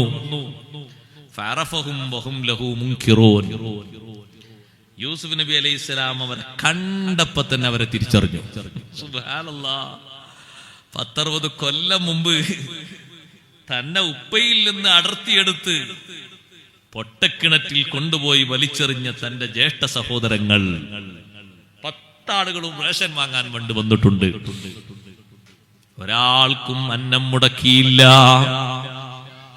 അന്നം മുടക്കിയില്ലെന്ന് മാത്രമല്ല, കണ്ടപ്പോ തന്നെ അവരെ യൂസുഫ് നബി അലൈഹിസ്സലാമിന് തിരിച്ചറിഞ്ഞു. പക്ഷേ അവരിൽ ഒരൊറ്റ ആൾക്കും യൂസുഫ് നബി അലൈഹിസ്സലാമിനെ മനസ്സിലായിട്ടില്ല. പോകാൻ നേരത്ത് തൊഴിലാളികളോട് പറഞ്ഞു, ഇജഅലൂ ബിളാഅതഹും ഫീ റിഹാലിഹിം ലഅല്ലഹും യഅരിഫൂനഹാ ഇദൻ ഖലബൂ ഇലൈഹിം ലഅല്ലഹും യർജിഊൻ. അവര് പോകുന്ന സമയത്ത് അതേ റേഷൻ വാങ്ങാൻ വേണ്ടി കൊണ്ടുവന്ന വിലകൾ, വസ്തുക്കളില്ലേ, വിലയായി കൊണ്ടുവന്നതില്ലേ, ആ വില മുഴുവനും കൊണ്ടുവന്ന അവരുടെ രൂപം മുഴുവനും, അതേ ദിർഹം ദീനാറുകളൊക്കെ ഇല്ലേ, അത് മുഴുവനും അവരുടെ പാക്കറ്റിൽ തന്നെ നിങ്ങൾ കെട്ടിവെച്ച് തിരിച്ചേക്കണം. ഒരൊറ്റ ആളുടെയും കാശ് സ്വീകരിക്കണ്ട. ആ 10 പേരുടെയും കാശ് യൂസുഫ് നബി അലൈഹിസ്സലാമിന്റെ ചെലവിലാണ് യൂസുഫ് നബി അലൈഹിസ്സലാം കൊടുക്കുന്നത്. ഫ്രീ ആയിട്ട് ഭക്ഷണം കൊടുത്തു. പോകുന്ന സമയത്ത് അവര് വീട്ടിലെത്തിയിട്ട് അവര് ഉപ്പയോട് പറഞ്ഞു, ഉപ്പാ, രാജാവ് നല്ല മനുഷ്യനാണ്, കണ്ടില്ലേ, ഹാദിഹി ബിളാഅതുനാ റുദ്ദത് ഇലൈനാ വനമീറു അഹ്ലനാ, നമ്മളെ കുടുംബക്കാർക്ക് വേണ്ട ഭക്ഷണം തന്നൂന്ന് മാത്രമല്ല, നമ്മൾ കൊണ്ടുപോയ വിലയായി കൊണ്ടുപോയതൊന്നും സ്വീകരിക്കാതെ നമ്മുടെ പാക്കറ്റിൽ തന്നെ തിരിച്ചയച്ചിരിക്കുകയാണ്. ഇനിയും റേഷൻ വാങ്ങാൻ നമുക്ക് വേറെ വില വേണ്ട, ഇത് തന്നെ മതിയല്ലോ. രണ്ടാമത്തെ ഘട്ടവും റേഷൻ വാങ്ങാൻ വേണ്ടി 10 പേര് വന്നപ്പോ അവരെ വിളിച്ചുകൊണ്ട് യൂസുഫ് നബി അലൈഹിസ്സലാം ചോദിച്ചു, നിങ്ങൾ 10 ആള് മാത്രമാണോ നിങ്ങളെ വാപ്പക്ക് മക്കളുള്ളത്? അപ്പൊ അവര് പറഞ്ഞു, ഞങ്ങൾ 12 ആളുണ്ടായിരുന്നു. ഒരാളെ ചെറുപ്പത്തിൽ കാണാതായി പോയി എന്നവര് പറയുന്നത് യൂസുഫ് നബി അലൈഹിസ്സലാമിനോടാണ്. ഒരാളെ ചെറുപ്പത്തിൽ തന്നെ കാണാതായി പോയി. ആ കാണാതായി പോയ ആളെ ഒരു അനിയനുണ്ട് അവിടെ, ബിന്യാമീൻ എന്ന് പേരുള്ള. അദ്ദേഹം വീട്ടിലുണ്ട്, വാപ്പാന്റെ കൂടെ ഒരാളെങ്കിലും വേണ്ടത് ഇവിടെ നിർത്തിയതാണ്. എന്നാൽ ഒരു കാര്യം ചെയ്യണം, നിങ്ങളിപ്പോ 10 ആളല്ലേ വന്നിട്ടുള്ളൂ, അടുത്ത വരവിന് ആ സഹോദരനും കൂടി കൊണ്ടുവരണം. അപ്പൊ 11 ആക്കുള്ള റേഷൻ കിട്ടുമല്ലോ, ഇപ്പൊ 10 ആക്കുള്ളല്ലേ കിട്ടിയിട്ടുള്ളൂ, കൂടുതൽ കിട്ടും ചെയ്യുമല്ലോ. കൊണ്ടുവരാതെ നിങ്ങൾ ഇങ്ങോട്ട് വരരുത്, റേഷൻ മുടങ്ങിപ്പോകും. ഞങ്ങൾ വാപ്പയോട് പറഞ്ഞോക്കട്ടെ എന്ന് പറഞ്ഞു. ആ എന്നാ ശരി എന്ന് പറഞ്ഞു. രണ്ടാമത് തിരിച്ചുപോയി ബാപ്പാനോട്, വാപ്പ ഞങ്ങളെ സഹോദരനും കൂടി ഞങ്ങളെ കൂടെ വിട്ടുതരണം, അപ്പൊ ഞങ്ങൾക്ക് കൂടുതൽ റേഷൻ ലഭിക്കും ചെയ്യും, ഞങ്ങൾ നന്നായി സൂക്ഷിക്കും. പക്ഷേ ആ മക്കൾ നേരത്തെ യൂസുഫ് നബി അലൈഹിസ്സലാമിന്റെ വിഷയത്തിൽ യാക്കൂബ് നബിയോട് അങ്ങനെ ചെയ്തിട്ടും മക്കളെ വിശ്വാസത്തിലെടുത്തു ബാപ്പ. ബാപ്പമാർക്ക് അതൊരു മാതൃകയാണ്. നമ്മളെ നാട്ടിലെ ബാപ്പാരെ ഒരിക്കൽ നിന്നോട് എന്റെ കയ്യിൽ നിന്നൊരു ചതി പറ്റിപ്പോയിട്ടുണ്ട്, ഇനി എന്റെ മൂക്കിൽ പഞ്ഞെക്കണ കാലം വരെ പറ്റിപ്പോല. വിശ്വാസം ഇല്ലാതാകരുത്. ബാപ്പമാർക്ക് ഉമ്മമാർക്ക് മക്കളിൽ വിശ്വാസം വേണം, ആത്മവിശ്വാസം വേണം. ഇവര് പോക്കാണ് എന്നും പറഞ്ഞാൽ പിന്നെ ആള് പോക്കായിട്ട് ഉണ്ടാകുള്ളൂ, ആള് നന്നാകൂല. ഈ മക്കളോട് ആ ബാപ്പ പറഞ്ഞു, മക്കളെ എന്റെ മോനെ ബിന്യാമീനെ നിങ്ങളെ കൂടെ ഞാൻ വിട്ടയച്ചു തരാം, കുഴപ്പമൊന്നുമില്ല, പക്ഷെ നിങ്ങളൊക്കെ എന്നോട് വാക്ക് പറയണം, വേറെ അപായങ്ങളും വിഷയങ്ങളൊന്നും ഉണ്ടായിട്ടില്ലെങ്കിൽ, അപകടമൊന്നും ഉണ്ടായിട്ടില്ലെങ്കിൽ തിരിച്ചു കൊണ്ടുവരും. എല്ലാ മക്കളും ബാപ്പാന്റെ കൈ പിടിച്ച് വാക്ക് പറഞ്ഞു. വാക്ക് പറഞ്ഞപ്പോ ബാപ്പ പറഞ്ഞു, അല്ലാഹു അലാ മാ നഖൂലു വക്കീൽ, നമ്മൾ ഈ പറഞ്ഞതിന്റെ മേൽ അള്ളാഹുവിനെ ഏൽപ്പിച്ച് നിങ്ങൾ കൊണ്ടുപോയിക്കോളിന്നു. ആ 10 മക്കളോട് സ്നേഹത്തിന് കുറവൊന്നുമില്ല. അവരിൽ നിന്ന് തെറ്റ് സംഭവിച്ചാലും മക്കളോട് ബാപ്പമാർക്ക് ഉമ്മമാർക്ക് സ്നേഹം വേണം. നമ്മളെ മക്കൾ തന്നെയല്ലേ, ഒരു നന്നാകണം എന്നുള്ള ആശയല്ലേ വേണ്ടത്. നോക്ക് നിങ്ങൾ, അതുകൊണ്ടല്ലേ യാക്കൂബ് നബി അലൈഹിസ്സലാമിന്റെ ചരിത്രം അല്ലാഹു നമുക്ക് പഠിപ്പിച്ചത്. 11 മക്കളും വീട്ടിൽ നിന്ന് പോകുമ്പോ മക്കളെ വിളിച്ചിട്ട് ബാപ്പ പറയുന്നു, യാ ബനിയ്യ ലാ തദ്ഖുലൂ മിൻ ബാബിൻ വാഹിദിൻ വദ്ഖുലൂ മിൻ അബ്വാബിൻ മുതഫർരിഖാ. 11 മക്കളല്ലേ ഇപ്പൊ പോകുന്നത്. നിങ്ങൾ മിസ്രിലേക്ക് പോകുമ്പോ, രാജാവിന്റെ കൊട്ടാരത്തിലേക്ക് കയറുമ്പോ ഒറ്റ കവാടത്തിലൂടെ എല്ലാവരും കയറിയേക്കരുത്, 2-3 കവാടത്തിലൂടെ ഭാഗമായി കയറണം. എന്തേ അങ്ങനെ പറഞ്ഞത്? ഒരേ മുഖസാദൃശ്യമുള്ളവരാണ് 10-11 ആളുകളും. ഇവരെ കാണുമ്പോ ഏതെങ്കിലും ഒരാൾ അപ്പുറത്തുനിന്ന് ഈ 11 ഒറ്റ വീട്ടിലേക്ക് തന്നെ ഉള്ളതാണോ? അപ്പൊ എത്ര കൊണ്ടുപോകും? എരുവലിക്കും, കണ്ണേറ് വരും, ബുദ്ധിമുട്ടുണ്ടാകും. അതുകൊണ്ട് മക്കളെ, ലാ തദ്ഖുലൂ മിൻ ബാബിൻ വാഹിദിൻ വദ്ഖുലൂ മിൻ അബ്വാബിൻ മുതഫർരിഖാ. ഒറ്റ ഗേറ്റിലൂടെ നിങ്ങൾ കടന്നേക്കരുത്, വ്യത്യസ്ത കവാടത്തിലൂടെ നിങ്ങൾ കടക്കണം. വമാ ഉഗ്നിയൻകും മിനല്ലാഹി മിൻ ശൈഇൻ ഇനിൽ ഹുക്മു ഇല്ലാ ലില്ലാഹ് അലൈഹി തവക്കൽതു വഅലൈഹി ഫല്യതവക്കലിൽ മുതവക്കിലൂൻ. അല്ലാഹു നിശ്ചയിച്ച കാര്യങ്ങളൊക്കെ നടക്കും. പടച്ച റബ്ബിന്റെ ഖളാഇന് എതിര് ചെയ്യാൻ കഴിയൂലല്ലോ. എന്നാലും ഞാൻ നിങ്ങളോട് സ്നേഹപൂർവ്വം ഒരു അഭ്യർത്ഥന നടത്തുകയാണ്. ഉപ്പമാരെ, ഉമ്മമാരെ, ഇങ്ങനെ ഒരു മോനെ ബാപ്പയിൽ നിന്ന് അടർത്തിയെടുത്ത് കൊണ്ടുപോയി പിന്നെ ബാപ്പയിലേക്ക് തിരിച്ചു വരാത്ത രൂപത്തിൽ ആ മകൻ കളഞ്ഞു പോകാൻ 10 മക്കളും കാരണമായി വർത്തിച്ചിട്ടും സ്നേഹം അവരോട് കുറവില്ല, സമീപനം അവരോട് മാറ്റമില്ല. അബദ്ധങ്ങൾ മക്കളിൽ നിന്ന് സംഭവിച്ചാലും, ഗുരുത്തം കെട്ട പ്രവർത്തനങ്ങളും വർത്തമാനങ്ങളും സാമ്പത്തികമായിട്ടോ കുടുംബപരമായിട്ടോ മറ്റോ ഒക്കെ വന്നാലും നന്നാകണം എന്ന ലക്ഷ്യം വെച്ച് അതേ പ്രാർത്ഥനയും പ്രവർത്തനവും ഒക്കെയായി നല്ല സ്നേഹ സമീപനമാണ് കാഴ്ചവെക്കേണ്ടത്. നല്ല സ്നേഹ സമീപനമാണ്, പെരുമാറ്റമാണ് ഉണ്ടാകേണ്ടത്. അതിലേ മാറ്റം സാധ്യമാകൂ. 11 പേരും അവിടെ എത്തിയപ്പോ യൂസുഫ് നബി അലൈഹിസ്സലാം തന്റെ ബാപ്പയും ഉമ്മയും ഒത്ത സഹോദരനായ ബിന്യാമീനെ തനിച്ച് റൂമിലേക്കൊന്ന് കൊണ്ടുപോയിട്ട് പറഞ്ഞു, ഇന്നി അന അഖൂക ഫലാ തബ്തഇസ് ബിമാ കാനൂ യഫ്അലൂൻ. മനസ്സിലായോ നിനക്ക് എന്നെ? ഞാൻ നിന്റെ സഹോദരൻ യൂസുഫാണ്. വിഷമിക്കരുത്. കുറെ കാലമായില്ലേ നമ്മൾ കണ്ടിട്ട്, നമുക്കിവിടെ ഒരുമിച്ച് കഴിയണം. ബാപ്പയെയും മറ്റു കുടുംബാംഗങ്ങളെയും കൊട്ടാരത്തിലേക്ക് കൊണ്ടുവരണം. കുറച്ചു കാലം നമുക്ക് രണ്ടുപേർക്കും ഇവിടെ കഴിയാൻ ഞാൻ ചില ആസൂത്രിത നീക്കങ്ങൾ നടത്തും. അതേ, നീ ഇതിന് വിഷമിക്കരുത്. നിന്നെപ്പറ്റി പലതും ഒരു പക്ഷേ അവർ പറയും. ഞാൻ നിന്റെ കൂടെ ഇല്ലാത്ത കാലം നിനക്ക് ഒരുപാട് പരിക്ക് ഏറ്റിട്ടുണ്ട് എന്ന് എനിക്ക് ഉറപ്പാണ്. ഞാനില്ലാത്തത് കൊണ്ട് ബാപ്പ നിന്നെയല്ലേ അടുപ്പക്കാരനായി കൂടെ കൂട്ടിയത് എന്നങ്ങ് പറഞ്ഞപ്പോ ബിന്യാമീൻ എന്ന സഹോദരൻ ഇത്രയും കാലം അനുഭവിച്ച അനുഭവങ്ങളൊക്കെ വിറക്കിയിട്ട് കരഞ്ഞുപോയി. അടച്ചു ചേർത്ത് കൂട്ടിപ്പിടിച്ചിട്ട് സമാധാനിപ്പിച്ചിട്ട് അതേ യൂസുഫ് നബി അലൈഹിസ്സലാം അതിനുള്ള മാർഗം ഒരുക്കി.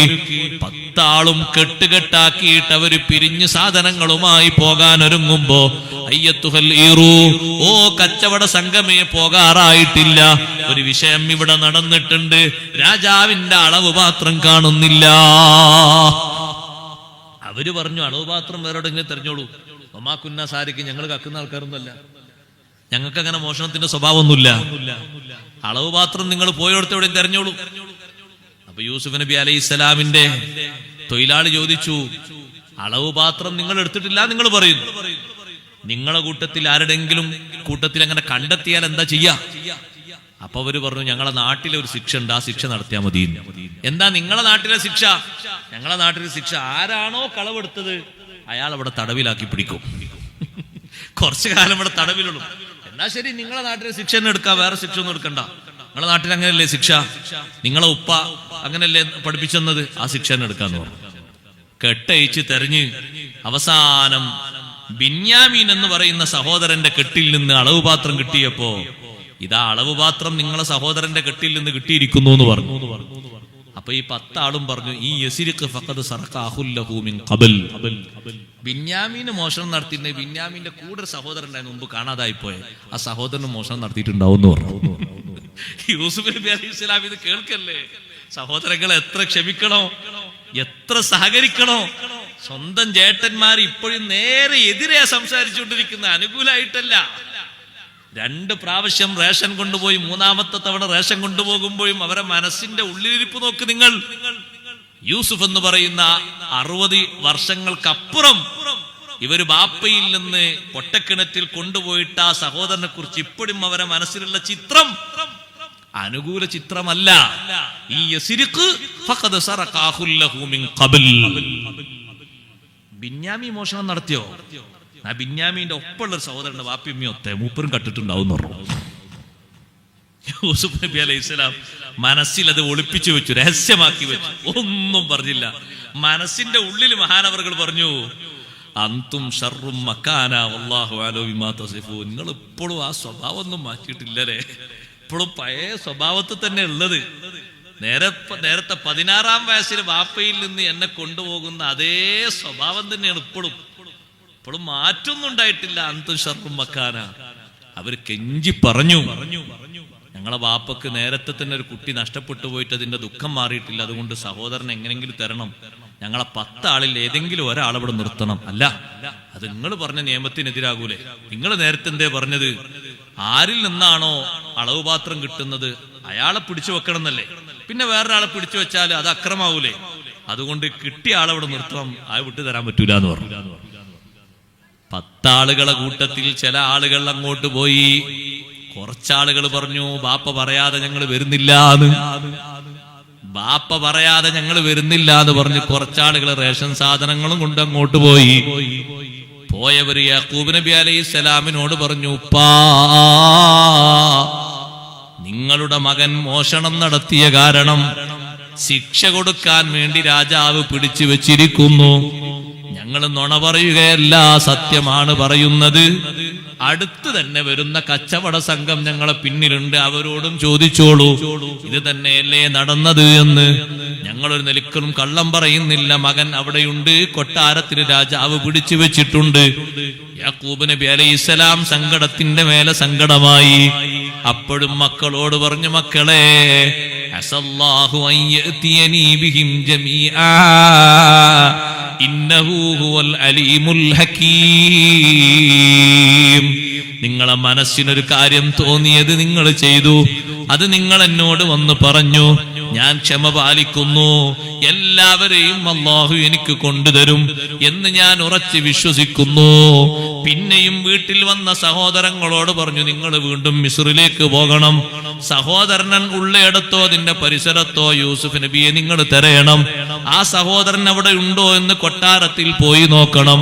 പരിസരങ്ങളിൽ എവിടെയെങ്കിലും യൂസുഫ് ഉണ്ടോ എന്നും നിങ്ങൾ അന്വേഷിക്കണം.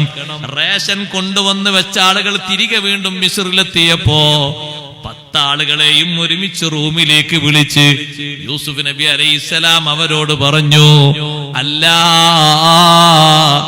നിങ്ങൾക്ക് എന്നെ അറിയുമോ? ഇല്ലെന്ന് 10 ആളും പറഞ്ഞപ്പോ ഹൽ അലിംതും മാ ഫഅൽതും ബിയൂസുഫ വ അഖീഹി ഇദ് അൻതും ജാഹിലൂൻ. ഒരു 10-60 കൊല്ലം മുമ്പുള്ള കഥയാണ്, നിങ്ങൾ മറന്നോ? യൂസുഫിനെയും സഹോദരനെയും വിവരമില്ലാത്തൊരു കാലത്ത് നിങ്ങൾ വേട്ടയാടിയതും ചെയ്തതും ഓർമ്മയുണ്ടോ? സ്വന്തം സഹോദരന്മാരിത് കേട്ടപ്പോ രാജകസേരയിൽ പ്രൗഢിയോടെ ഇരുന്നിട്ട് രാജാവിന്റെ റോള് മുഴുവനും കൈകാര്യം ചെയ്യുന്ന യൂസുഫ് നബി അലൈഹിസ്സലാം ഇത് ചോദിച്ചപ്പോ ഖാലൂ വ ഇന്നക ലഅൻത യൂസുഫു, നിങ്ങളാണോ ആ യൂസുഫ്? ഞങ്ങൾ അന്ന് കിണറ്റിൽ കൊണ്ടുപോയി വലിച്ചെറിഞ്ഞ യൂസുഫ് നിങ്ങളാണോ? ഖാല അന യൂസുഫു വ ഹാദാ അഖീ, ഞാൻ തന്നെയാണ് യൂസുഫ്, ഇതെന്റെ സഹോദരൻ ബിന്യാമീനുമാണ്.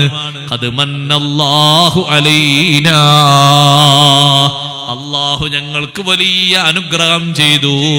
നിങ്ങൾ എന്നെ കിണറ്റിൽ വലിച്ചെറിഞ്ഞു, യാത്രാ സംഘം അവിടുന്ന് പൊക്കിയെടുത്തു, അടിമച്ചന്തയിൽ എന്നെ കൊണ്ടുപോയി വിറ്റു.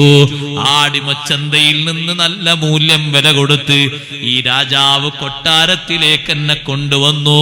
അടിമയായി ഞാൻ ഈ കൊട്ടാരത്തിൽ കുറച്ചു കാലം താമസിച്ചു. പിന്നീട് സലീഹയുടെ കാരണം എനിക്ക് ജയിൽ താമസമാണ് നല്ലതെന്ന് ഞാൻ അള്ളാഹിനോട് ദുആ ചെയ്തിട്ട് ചോദിച്ചു വാങ്ങി. അങ്ങനെ ജയിലറയിൽ ഞാൻ താമസിച്ചു. വീണ്ടും ഞാൻ സത്യവാനാണെന്ന് എല്ലാവർക്കും തിരിഞ്ഞു. സലീഹയും അത് പ്രഖ്യാപിച്ചു. രാജാവും കുടുംബവും ഒരുമിച്ചത് പറഞ്ഞപ്പോ രാജാവിനുണ്ടായ ഒരു സ്വപ്നത്തിന്റെ വ്യാഖ്യാനം ഇവിടെ ശമ്പളം വാങ്ങുന്ന വ്യാഖ്യാതാക്കൾക്ക് പറഞ്ഞു കൊടുക്കാൻ കഴിയാതെ വന്നപ്പോ അള്ളാഹു എനിക്ക് തന്ന പ്രത്യേക ഇൽമു വെച്ചുകൊണ്ട് ഞാൻ അതിന്റെ ശരിയായ പുലർച്ചെ അങ്ങ് തുറന്നു പറഞ്ഞപ്പോ രാജാധികാരം എന്റെ കയ്യിലേൽപ്പിച്ച് എന്നോട് ഭരണം നടത്താൻ, സാമ്പത്തിക വകുപ്പ് പൂർണ്ണമായും കൈകാര്യം ചെയ്യാൻ രാജാവ് എന്നെ ഏൽപ്പിച്ചുപോയി. ഇതൊക്കെ കിട്ടാനുള്ള കാരണം അറിയുമോ? ഇന്നഹു മയ്യത്തഖി വയസ്ബിർ ഫഇന്നല്ലാഹ ലാ യുദീഉ അജ്റൽ മുഹ്സിനീൻ.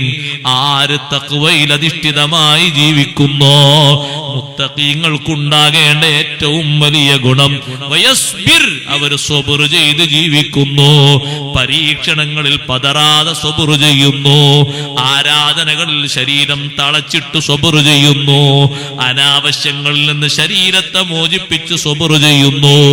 എല്ലാ നിലക്കുമുള്ള സ്വബർ, 3 നിലക്കുമുള്ള സ്വബർ യൂസുഫ് നബി അലൈഹിസ്സലാം 60 കൊല്ലത്തെ ജീവിതത്തിനിടയിൽ മഹാനവർകൾ നേടിയെടുത്തു പോയി. അതുകൊണ്ടല്ലേ നിങ്ങൾ നോക്ക്, ഇത്രയും വലിയ അക്രമങ്ങൾ ചെയ്ത് തന്നെ പരീക്ഷണത്തിന് വിധേയമാക്കിയ ചെറുപ്പക്കാരോട്, സഹോദരങ്ങളോട് ഒരു വിദ്വേഷവും പാലിക്കാതെ, ഒരു പകയും വീട്ടാതെ, അവർക്ക് സ്നേഹത്തിന്റെ റേഷനും കൊടുത്ത് നല്ല സ്വബർ പാലിച്ചു. കാണാൻ നല്ല ചൊങ്കും ചൊറുക്കുമുള്ള സൗന്ദര്യവതിയായ സലീഹ തന്റെ ശരീരത്തെ ആകർഷിപ്പിക്കുന്ന വിധം സംസാരത്തിലും സമീപനത്തിലും തന്നോട് സമീപിച്ചപ്പോ നല്ല സ്വബർ പാലിച്ച് ജീവിച്ചു.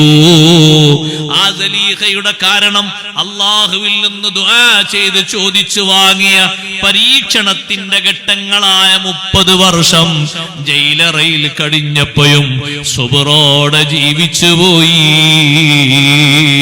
ഇന്നഹു മയ്യത്തഖി വയസ്ബിർ ഫഇന്നല്ലാഹ ലാ യുളീഉ അജ്റൽ മുഹ്സിനീൻ. ആര് തഖ്വയിൽ അധിഷ്ഠിതമായി സുബ്ർ ചെയ്ത് ജീവിക്കുന്നോ അത്തരത്തിൽ ഒരാൾക്കും ലഭിക്കേണ്ട പ്രതിഫലം അല്ലാഹു നഷ്ടപ്പെടുത്തുകയില്ല. സഹോദരങ്ങൾ മുഴുവനും പറഞ്ഞു, തല്ലാഹി ലഖദ് ആസറക്കല്ലാഹു അലൈനാ വഇൻ കുന്നാ ലഖാതിഈൻ. അല്ലാഹു നിങ്ങൾക്ക് വലിയ സ്ഥാനം തന്നല്ലോ, നമ്മളെക്കാളും എത്ര വലിയ ബഹുമാനമാണ് അല്ലാഹു നിങ്ങൾക്ക് തന്നത്. നമ്മൾ കുറ്റക്കാരായല്ലോ, ധാരാളം അബദ്ധം ചെയ്തവരായല്ലോ. കുറ്റവും അബദ്ധവും ഒക്കെ ഏറ്റു പറഞ്ഞപ്പോ നിങ്ങൾ നോക്കി, എവിടുന്നാ അത് ഏറ്റു പറയുന്നത്? കൊട്ടാരത്തില് നേരപ്പുറത്ത് വലിയ ജയിലുണ്ട്, എല്ലാ സംവിധാനങ്ങളും ഉണ്ട്. പക്ഷേ അൽഹംദുലില്ലാ സുമ്മ അൽഹംദുലില്ലാ, ബഹുമാനപ്പെട്ട സയ്യിദ് അവറുകൾ നമ്മുടെ സദസ്സിന് നസീഹത്തിനും ദുആഇനും നേതൃത്വം നൽകുന്നതിന് വേണ്ടി സയ്യിദ് അവറുകൾ നമ്മുടെ സദസ്സിലേക്ക് വരുന്നു. അല്ലാഹു അക്ബർ, അല്ലാഹു അക്ബർ, അല്ലാഹു അക്ബർ, ലാ ഇലാഹ ഇല്ലല്ലാഹു വല്ലാഹു അക്ബർ, അല്ലാഹു അക്ബർ വലില്ലാഹിൽ ഹംദ്.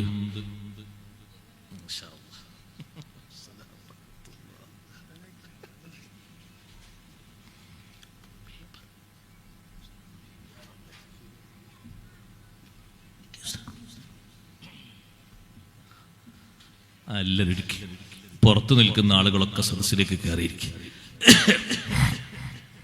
കഴിവിന്റെ പരമാവധി ഇതാ കുറച്ച് മുന്നോട്ട് കുറച്ച് സ്ഥലമുണ്ട്, കയറിയിരിക്കുക. ബാക്കിൽ നിൽക്കുന്ന ആൾക്കാർ മുന്നോട്ടിരുന്നിട്ട് ബാക്കിൽ കുറച്ച് ആൾക്കാർ മുന്നോട്ട് കയറിയിരിക്കുകയാണെങ്കിൽ നമ്മൾ പതല്ലേ പറഞ്ഞുകൊണ്ടിരിക്കുന്നത് സാബിഖൂല മഗ്ഫിറത്തും മിർ റബ്ബിക്കും.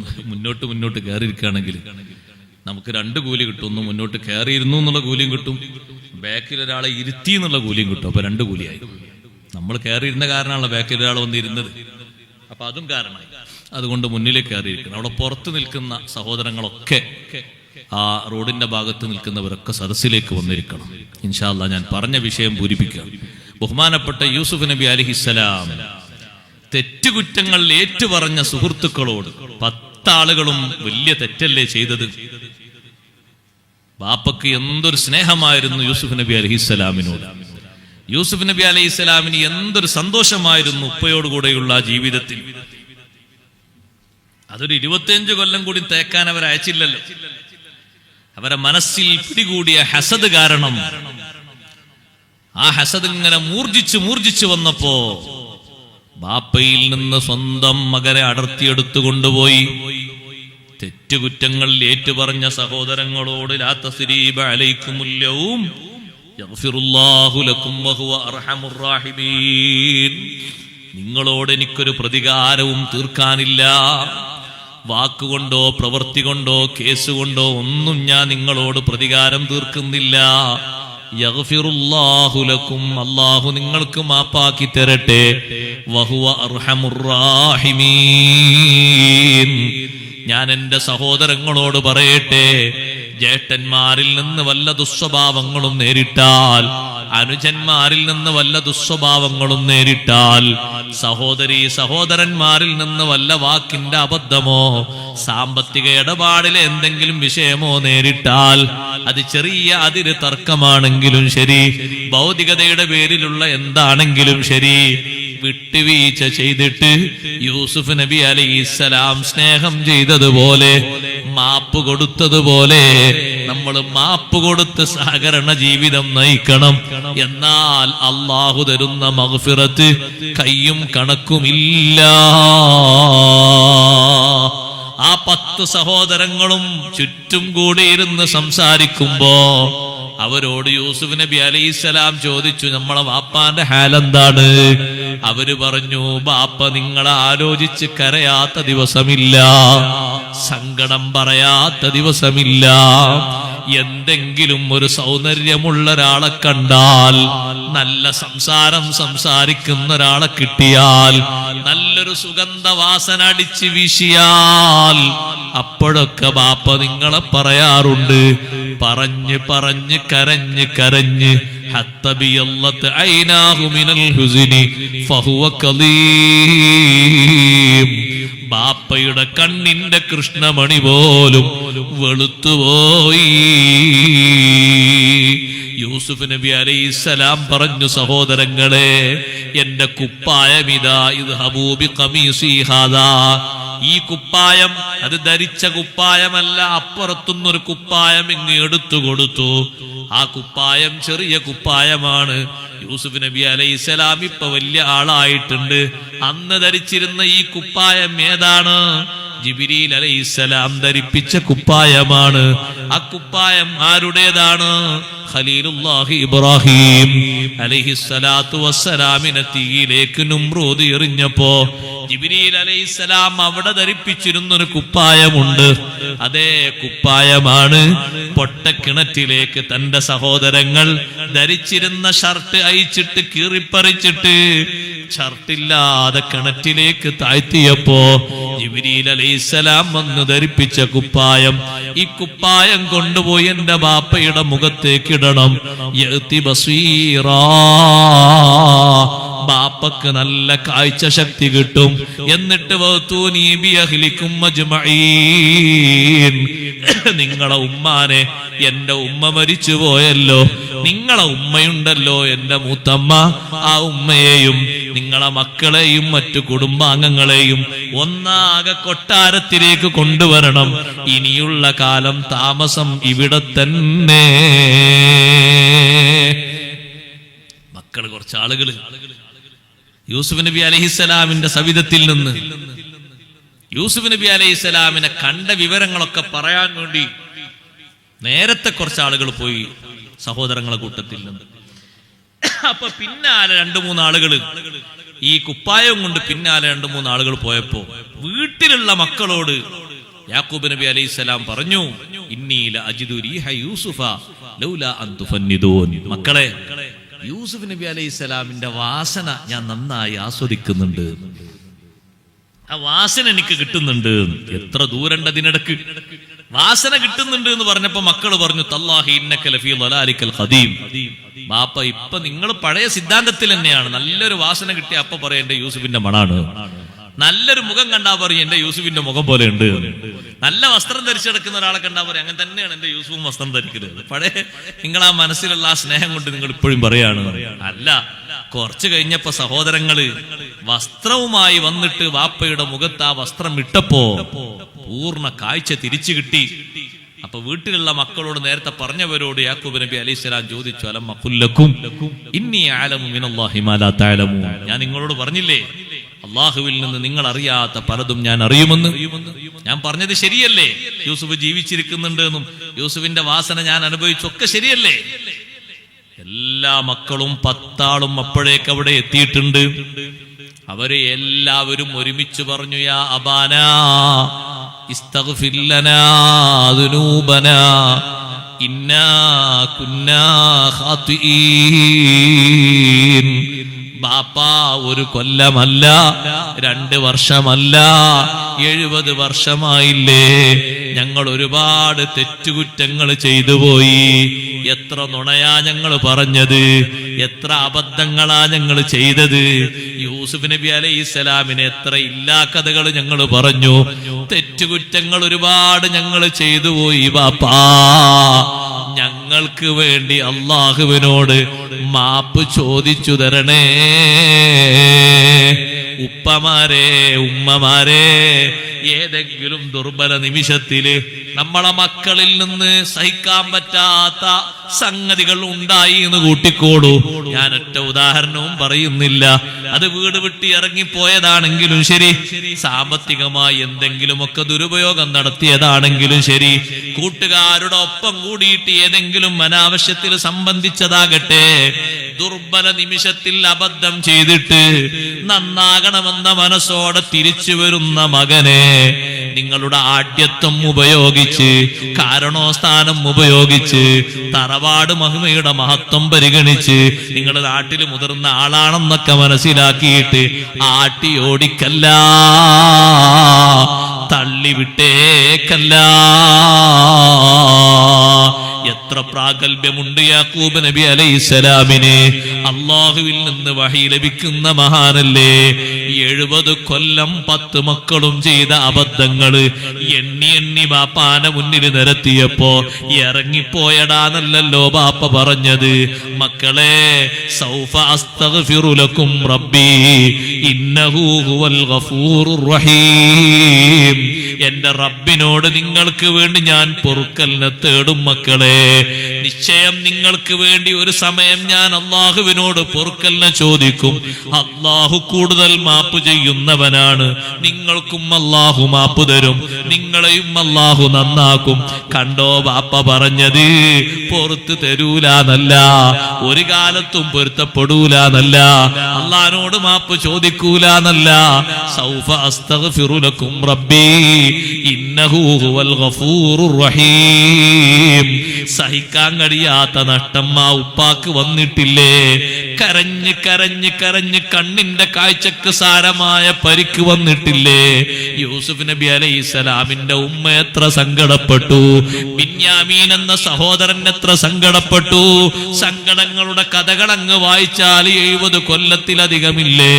തഫ്സീർ ഗ്രന്ഥങ്ങളിൽ പറയുന്നു, യൂസുഫ് നബി അലൈഹിസ്സലാം പിരിഞ്ഞു പോയതിനു ശേഷം പിന്നെ തിരിച്ച് കൊട്ടാരത്തിലേക്ക് ബാപ്പയും കുടുംബങ്ങളും വന്നിട്ട് ബാപ്പാനെ കാണുമ്പോ പിരിഞ്ഞു പോയതിനും ഈ കാഴ്ചക്കും ഇടയില് 80 വർഷം കഴിഞ്ഞിട്ടുണ്ട്. ചെറിയ കണക്കല്ല കേട്ടോ. പൊറുക്കലിനെ ചോദിക്കും എന്ന് പറഞ്ഞ ബാപ്പ, എന്റെ സഹോദരങ്ങളെ, ഉപ്പമാരെ, ഉമ്മമാരെ, അന്നത്തെ ദിവസം ഒരു വ്യാഴാഴ്ചയായിരുന്നു. അന്ന് രാത്രി വെള്ളിയാഴ്ച രാവ്. വെള്ളിയാഴ്ച രാവിനൊക്കെ പഴയ കാലത്ത് നമ്മളെ നാട്ടിൽ എന്തൊരു മഹത്തായിരുന്നു എന്നറിയോ? അതൊക്കെ മഗ്ഫിറത്തിന്റെ ഒരു മാർഗമാണ്. വെള്ളിയാഴ്ച രാവിലെ സ്വലാത്ത് ധാരാളം ചൊല്ലും. ഇസ്തിഗ്ഫാർ ചുരുങ്ങിയ 100എങ്കിലും ചെല്ലാതിരിക്കൂല. യാ ഹയ്യു യാ ഖയ്യൂം എന്ന ദിക്ർ ചൊല്ലും. അതാര്? വലിയ വലിയ നാട്ടിലെ ആലിമുല്ലല്ലാമായ ആൾക്കാരല്ല, നമ്മളെ നാട്ടിലെ പഴയ കാലത്തെ സാധാരണക്കാരായ ബാപ്പാരുമാരൊക്കെ. ഇന്ന് വെള്ളിയാഴ്ച രാവാണ്, ഇന്ന് സാധാ രാവല്ല, ഇന്ന് വെള്ളിയാഴ്ച രാവാണ്. ഇന്ന് മഹത്വം നിറഞ്ഞ രാവാണ്. സ്വലാത്ത് ധാരാളം ചെല്ലേണ്ട രാവാണ്. ഇസ്തിഗ്ഫാർ കൂടുതൽ അല്ലാഹുവിനോട് ചോദിക്കേണ്ട രാവാണ്. കൂടുതൽ അല്ലാഹു തആല ഉത്തരം ചെയ്യുന്ന രാവാണ് എന്ന് കണക്കുകൂട്ടി അന്നത്തെ രാത്രി അത്തായത്തിന്റെ നേരത്ത് 10 മക്കളെയും ബാപ്പ വിളിച്ചുണർത്തി യാക്കൂബ് നബി അലൈഹിസ്സലാം. ആ 10 മക്കളും പിന്നാലെ നിന്ന് ബാപ്പയുടെ ദുആക്ക് ആമീൻ പറയുന്നു. അത്തായത്തിന്റെ നേരത്ത് ബാപ്പ ദുആർക്കുന്നു, അല്ലാഹുവേ, എന്റെ ഈ 10 മക്കളും എന്നോട് അബദ്ധം ചെയ്തു പോയി, നിന്നോട് അബദ്ധം ചെയ്തു പോയി. മാപ്പ് കൊടുക്കണേ അല്ലാ, അവരെ നന്നാക്കണേ അല്ലാ, സ്വാലിഹീങ്ങളിൽ പെടുത്തണേ അല്ലാ, നിന്റെ ദാക്കിരീങ്ങളിൽ പെടുത്തണേ അല്ലാ. പിന്നാലെ നിന്ന് മക്കൾ പറയുന്നു ആമീൻ, ആമീൻ, ആമീൻ. വെള്ളിയാഴ്ച രാവ്, ഒരൊറ്റ വെള്ളിയാഴ്ച രാവ് അങ്ങനെ ദ്വാരുന്നപ്പോ ആ 10 മക്കളുടെ ജീവിതവും അല്ലാഹു മാറ്റിമറിച്ചു. ഈ 10 മക്കളെ കൂടെ കൊട്ടാരത്തില് 70 ചില്ലാനം കുടുംബാംഗങ്ങളുമായി അവര് താമസിക്കുമ്പോ ഈ മക്കളെ കൂടെ 25 കൊല്ലം പിന്നെയും യാക്കൂബ് നബി അലൈഹിസ്സലാം ജീവിച്ചിട്ടുണ്ട്. ഖുർആൻ പണ്ഡിതന്മാര് വിശദീകരിക്കുന്നു, ഈ 10 മക്കളെയും അല്ലാഹു അവന്റെ ഔലിയാക്കളിൽ ഉൾപ്പെടുത്തിപ്പോയി.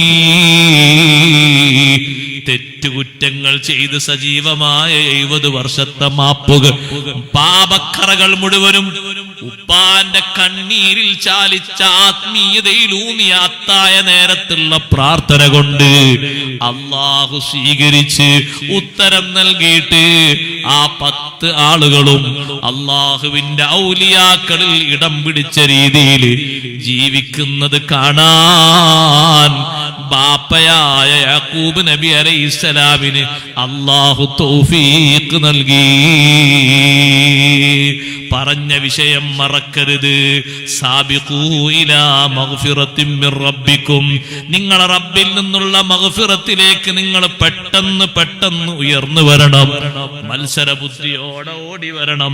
ആ മഗ്ഫിറത്തിന്റെ ഒരു മാർഗം പറഞ്ഞപ്പോ വിശദീകരിച്ചതാണ് മറ്റുള്ളവരിൽ നിന്നുള്ള അന്യായങ്ങൾ മാപ്പാക്കി കൊടുക്കുക. അല്ലാഹു നമുക്ക് മാപ്പ് തരാൻ, അല്ലാഹു നമ്മുടെ കറകളൊക്കെ മാറ്റാൻ ഏറ്റവും നല്ല മാർഗമാണത്. അല്ലാഹുവിന്റെ മഗ്ഫിറത്ത് ലഭിക്കുന്ന മാർഗങ്ങളിൽ മഗ്ഫിറത്തിന് ഏറ്റവും കാരണമായൊരു വിഷയമാണിത്. മറ്റൊന്ന് സഹോദരങ്ങളെ, ഇസ്തിഗ്ഫാർ ചൊല്ലേണ്ട മേഖലകളിൽ മറക്കാതെ ചൊല്ലുക.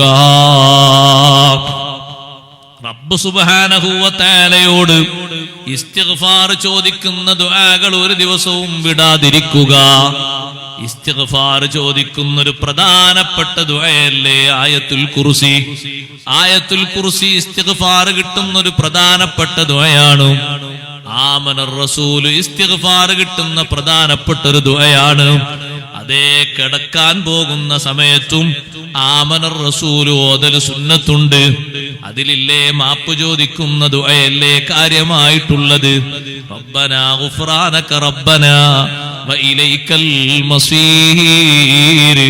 പിന്നെ ചോദിക്കുന്ന 7 ചോദ്യങ്ങളും ഇജാബത്തുള്ള ദുആയാണ്. റബ്ബനാ വലാ തുഹമ്മിൽനാ മാ ലാ ത്വാഖത ലനാ ബി റബ്ബനാ വലാ തഹ്മിൽ അലൈനാ ഇസ്റൻ കമാ ഹമൽതഹു അലല്ലദീന മിൻ ഖബ്ലിനാ. ഞങ്ങളുടെ മുൻഗാമികൾക്ക് നീ ഭാരിച്ച ശിക്ഷ നൽകിയതുപോലെ ഞങ്ങൾക്ക് ഭാരിച്ച ശിക്ഷയും പ്രയാസങ്ങളും ഒന്നും തരല്ലേ അല്ലാ. റബ്ബനാ വലാ തുഹമ്മിൽനാ മാ ലാ ത്വാഖത ലനാ ബി. താങ്ങാൻ കഴിയാത്ത പരീക്ഷണങ്ങൾ തരല്ലേ അല്ലാ. ശിക്ഷാമുറകളൊന്നും നൽകല്ലേ അല്ലാ. നിന്റെ മാപ്പാണ് ഞാൻ പ്രതീക്ഷിക്കുന്നത്. വഅഫു അന്നാ വഗ്ഫിർ ലനാ വർഹംനാ അൻത മൗലാനാ ഫൻസുർനാ അലൽ ഖൗമിൽ കാഫിരീൻ. അതൊക്കെ മാപ്പിന്റെ ചോദ്യങ്ങളാണ്. അതേ ആമനർ റസൂൽ ഓതണം. ഓതേണ്ട സന്ദർഭങ്ങളിലൊക്കെ അത് പതിവാക്കണം. സഹോദരങ്ങളെ, ഒരു ദിവസം ഒരു പ്രാവശ്യെങ്കിലും അത് ഓതാതെ വിട്ടേക്കരുത്. കിടന്നുറങ്ങുമ്പോൾ സുന്നത്തുണ്ട്. ഹദ്ദാദ് റാത്തീബിലും കണ്ടില്ലേ ആമനർ റസൂൽ ഓതുന്നത്. അതേ രാവിലെ സമയത്ത് ചൊല്ലുന്ന ഔറാദുകളിലും ആ പ്രാർത്ഥനയുണ്ട്. ഈ ദുആയും അദ്ഇയത്തുൻ മുസ്തജാബ. ആമനർ റസൂലിന്റെ അവസാനമുള്ള 7 ദുആകൾ ഉത്തരം നൽകപ്പെടുന്ന ദുആകളാണെന്ന് മഹാന്മാരായ പണ്ഡിതന്മാര് രേഖപ്പെടുത്തിയിട്ടുണ്ട്. 7 ദുആയുണ്ട് അതിന്റെ അവസാനത്തിൽ. അതിൽ കാര്യമായി ചോദിക്കുന്നത് അല്ലാഹുവിന്റെ മാപ്പാണ്, മഗ്ഫിറത്താണ്. മഗ്ഫിറത്ത് ചോദിക്കുന്ന ദുആകൾ അത് കൂടുതലാക്കുക. മാപ്പ് കിട്ടാൻ ഏറ്റവും നല്ലൊരു മാർഗമാണ്. റബ്ബനാ വലംനാ അൻഫുസനാ വഇൻ ലം തഗ്ഫിർ ലനാ വതർഹംനാ ലനകൂനന്ന മിനൽ ഖാസിരീൻ. നബിയുല്ലാഹി ആദം അലൈഹിസ്സലാത്തു വസ്സലാം മുതൽ സർവ്വ അംബിയാഉം അല്ലാഹുവിനോട് പ്രാർത്ഥിച്ചൊരു പ്രാർത്ഥനയാണത്. റബ്ബനാ വലംനാ അൻഫുസനാ വഇൻ ലം തഗ്ഫിർ ലനാ വതർഹംനാ ലനകൂനന്ന മിനൽ ഖാസിരീൻ. ഇസ്തിഗ്ഫാർ ചൊല്ലാൻ പ്രത്യേകം അല്ലാഹു നിശ്ചയിച്ച സമയങ്ങളിൽ ഒരു സമയമാണ്. വബില്ലസ്ഹാരിഹും നസ്തഗ്ഫിറൂൻ. അത്തായ നേരത്ത് ഇസ്തിഗ്ഫാർ ചൊല്ലുന്നവരാണ്. അബ്ദുല്ലാഹി ഇബ്നു ഉമർ റളിയല്ലാഹു അൻഹു തഹജ്ജുദ് നിസ്കരിച്ചാൽ, പ്രാർത്ഥന നിർവഹിച്ചാൽ ഹദീസിൽ കാണാം സുബ്ഹി വാങ്കൊടുക്കുന്നത് വരെ നീണ്ട ഇസ്തിഗ്ഫാർ ചൊല്ലുമായിരുന്നു.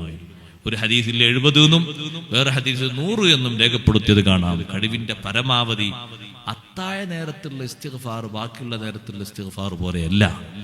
അതിന് പ്രത്യേകത കൂടുതലുണ്ട്. അതൊറ്റ ഇസ്തിഗ്ഫാറെങ്കിലും നമ്മൾ എല്ലാ ദിവസവും കഴിവും ഒഴിവും ഉണ്ടാക്കണം. അല്ലാഹു തആല തൗഫീഖ് നൽകുമാറാകട്ടെ. സാബിഖൂ ഇലാ മഗ്ഫിറത്തിൻ മിർ റബ്ബിക്കും. റബ്ബിന്റെ മഗ്ഫിറത്ത് ലഭിക്കുന്ന എന്തെല്ലാം കാര്യങ്ങളുണ്ടോ ഇത് മാത്രമല്ല, എല്ലാ കാര്യങ്ങളെയും കഴിവിന്റെ പരമാവധി ജീവിതത്തിൽ കൊണ്ടുവന്ന് ആ വിഷയത്തിൽ മത്സരബുദ്ധിയാ മുന്നേറണം എന്ന് ഓർമ്മപ്പെടുത്തി എന്റെ വാക്കുകൾ ഞാൻ ഉപസംഹരിക്കുന്നു. അല്ലാഹു സുബ്ഹാനഹു വ തആല നമ്മുടെ സദസ്സ് ദുആഇന് ഇജാബത്തുള്ള നല്ല സദസ്സായി ഖബൂൽ ചെയ്യുമാറാകട്ടെ. സഹോദരിമാരെ ഭാഗത്തേക്ക് ബക്കറ്റ് കൊടുത്തയക്കുന്നുണ്ട്, നല്ല സംഭാവനയിട്ട് കൊടുത്തയക്കണം. ബഹുമാനപ്പെട്ട സയ്യിദവർകൾ നസീഹത്തിനും ദുആഇനൊക്കെ നേതൃത്വം നൽകാൻ പോകുകയാണ്. നമ്മുടെ മുഴുവൻ സാദാത്തുക്കൾക്കും ഉലമാഇനും അല്ലാഹു തആല നല്ല ആഫിയത്തും ദീർഘായുസും അല്ലാഹു വർദ്ധിപ്പിക്കുമാറാകട്ടെ. അവരുടെ തണലിലായി ദീനീ ഖിദ്മത്തിന് സാധുക്കളായ നമുക്ക് എല്ലാവർക്കും അല്ലാഹു തൗഫീഖ് നൽകുമാറാകട്ടെ. ബഹുമാനപ്പെട്ട ഉലമാക്കൾ, ബഹുമാനപ്പെട്ട താജുൽ ഉലമ, നൂറുൽ ഉലമ, അവരിലൊക്കെ നമുക്ക് വലിയ മാതൃകയുണ്ട്. ജീവിതകാലം മുഴുവനും ദീനിന് വേണ്ടിയാണ് അവർ ഒഴിഞ്ഞു വെച്ചത്. എല്ലാ സമയങ്ങളും നമ്മളവരെ ചരിത്രം വായിക്കണം. ഞാനത് പറഞ്ഞു തീർക്കാൻ കഴിയില്ലല്ലോ, നമുക്ക് പറഞ്ഞു തീർക്കാൻ കഴിയില്ല. എഴുതി വെച്ച ചരിത്രങ്ങൾ ധാരാളമുണ്ട്, നമ്മളതൊക്കെ വായിക്കണം. അവരുടെ ജീവിതത്തിൽ ഏറ്റവും വലിയ ആനന്ദമുള്ള സംഗതിയാണ് രണ്ടാളുടെയും, താജുൽ ഉലമയുടെയും നൂറുൽ ഉലമയുടെയും ഇൽമ് പറഞ്ഞ് ദർസ് നടത്തി കൊടുക്കുക. അത്ര ആനന്ദമുള്ള ഒരു സംഗതി അവർക്ക് വേറല്ല. ദർസ് നടത്തുക എന്ന് പറഞ്ഞാൽ, ഇൽമ് പഠിപ്പിച്ചു കൊടുക്കുക എന്ന് പറഞ്ഞാൽ എത്രമാത്രം വലിയ ആനന്ദമാണ്. അതിനു മാത്രം കിതാബുകളാണ് താജുൽ ഉലമ അവരെ ഉസ്താദുമാരിൽ നിന്നൊക്കെ ഓതി പഠിച്ചത്. ചെറിയൊരു ഓത്തൊന്നല്ല, വിശാലമായ ഓത്ത്. സാധാരണ നമ്മുടെ നാട്ടിൽ സയ്യിദന്മാർ ഓതും പോലെ അല്ല താജുൽ ഉലമ ഓതിയതെന്ന് പറഞ്ഞാൽ അതിന് പല അർത്ഥമുണ്ട്. ഒന്ന്, കല്യാണം കഴിഞ്ഞ ശേഷമാണ് കൂടുതൽ കിതാബ് ഓതിയത്. ബാക്കിയുള്ളവരൊക്കെ കിതാബ് ഓതി കഴിഞ്ഞിട്ടല്ലേ നമ്മളൊക്കെ സാധാരണ കല്യാണം കഴിക്കാൻ പോലെ. താജുൽ ഉലമന്റെ പ്രസംഗത്തിൽ തന്നെ കാണാം, പെണ്ണെട്ടി കഴിഞ്ഞാൽ പിന്നെ കിതാബ് ഓതാൻ പോകാനാണോ എന്ന് വെച്ച ചോദ്യം. അത് കിതാബോത്തിന് അത്രയും വലിയ ആനന്ദം കണ്ടെത്തിയതുകൊണ്ടാണത്. കിതാബ് അത്രയും തഹ്ഖീഖായി ഓതാൻ ജീവിതത്തിൽ ഒരു തടസ്സമില്ല എന്നാണ് പറഞ്ഞതിന്റെ അർത്ഥം. ദർസ് നടത്താനും ദീർഘ ആയുസ് ദർസ് നടത്താനുള്ള ഭാഗ്യം കിട്ടിയത് അത് വലിയൊരു ഭാഗ്യമാണ്. അല്ലാഹു തആല അവിടുത്തെ ദർജ ഉത്തരോത്തരം ഉയർത്തുമാറാകട്ടെ. ആ വഴിയിൽ തന്നെ ദീനിന് ഖിദ്മത്തെടുക്കണം നമ്മൾ. അതിനു വേണ്ടിയുള്ള സഹായങ്ങൾ സഹകരണങ്ങളൊക്കെ ചെയ്യണം. നാട്ടിലും മറുനാട്ടിലൊക്കെ ദീനിനെ സഹായിക്കുക. ദീനി സ്ഥാപനങ്ങളെയും സംരംഭങ്ങളെയും, ഇവിടെ ഇതാ നമ്മളെ നേരെ കൺമുന്നിൽ തന്നെ ദീനി സ്ഥാപനം തന്നെയല്ലേ, ഇത് മദ്രസ അല്ലേ, ഇത് മദ്രസ. എല്ലാ സംരംഭങ്ങളെയും സഹായിച്ച് സഹകരിച്ച് ദർസിനെയും പള്ളിയെയും മറ്റു കാര്യങ്ങളൊക്കെ സഹായിച്ച് സഹകരിച്ച് ദീനിന് ഖിദ്മത്തെടുക്കുക. അല്ലാഹു തആല തൗഫീഖ് നൽകുമാറാകട്ടെ. ദിക്റ് കാര്യങ്ങളൊന്നും മുടങ്ങാതെ കൊണ്ടു നടക്കണം. നമ്മുടെ ജീവിതത്തിൽ പതിവാക്കിയൊരു ദിക്റ് അത് എത്ര ചെറുതാണെങ്കിലും ജീവിതാവസാനം വരെ കൊണ്ടു നടക്കുക എന്ന് പറയുന്നത് അത് വലിയൊരു ഭാഗ്യമാണ്. ഔറാദുകളൊന്നും മുടങ്ങാതിരിക്കുക എന്നുള്ളത് നല്ലൊരു സ്വഭാവമാണ്. അത് താജുൽ ഉലമയിൽ നിന്നും നൂറുൽ ഉലമയിൽ നമുക്ക് പകർത്താനുള്ള വലിയൊരു മാതൃകയും കൂടിയാണ്. അവർ ഔറാദിന്റെ സമയം സംസാരിക്കാതെ അത് എത്ര നേരമാണെങ്കിലും ആ നേരം മുഴുവനും ശ്രദ്ധയോടെ അത് ഉപയോഗപ്പെടുത്തി അതിന്റെ പ്രാർത്ഥനയും സ്വലാത്തും കാര്യങ്ങളൊക്കെ കഴിഞ്ഞിട്ടേ ബാക്കിയുള്ള കാര്യങ്ങളിലേക്ക് പ്രവേശിക്കുള്ളൂ. അത് അവരിൽ നിന്നൊക്കെ നമുക്കുള്ള മാതൃകയാണ്. നമ്മളും അത്തരത്തിലുള്ള കാര്യങ്ങൾ ജീവിതത്തിൽ കൈയൊഴിക്കാതെ കൊണ്ടു നടക്കുന്നത് ഒരു സമയത്തേക്ക് മാത്രം, നമ്മൾ ആവശ്യങ്ങൾ നിറവേറുന്നത് വരെ മാത്രം, പിന്നെ അതൊരു മൂലക്കലിടാതെ ജീവിതത്തിൽ പതിവാക്കുക. അതൊരു സൂറത്ത് യാസീനാണെങ്കിലും തബാറക്കാണെങ്കിലും ഇദാവക്കായത്തിയാണെങ്കിലും ദിക്റുകൾ ഒരു 100 ഒരു ദിവസം ചൊല്ലി അതങ്ങനെ പതിവാക്കണം എന്ന് തോന്നിയെങ്കിൽ അങ്ങനെ തന്നെ കൊണ്ടുപോകണം. പതിവാക്കാൻ കഴിയാന്നുള്ളത് ഒരു തൗഫീഖാണ്. അതിനുവേണ്ടി അള്ളാഹുവിനോട് പ്രാർത്ഥിക്കുകയും വേണം. അല്ലാഹു തആല നന്മകൾക്ക് ഒരുപാട് തൗഫീഖുള്ളവരായി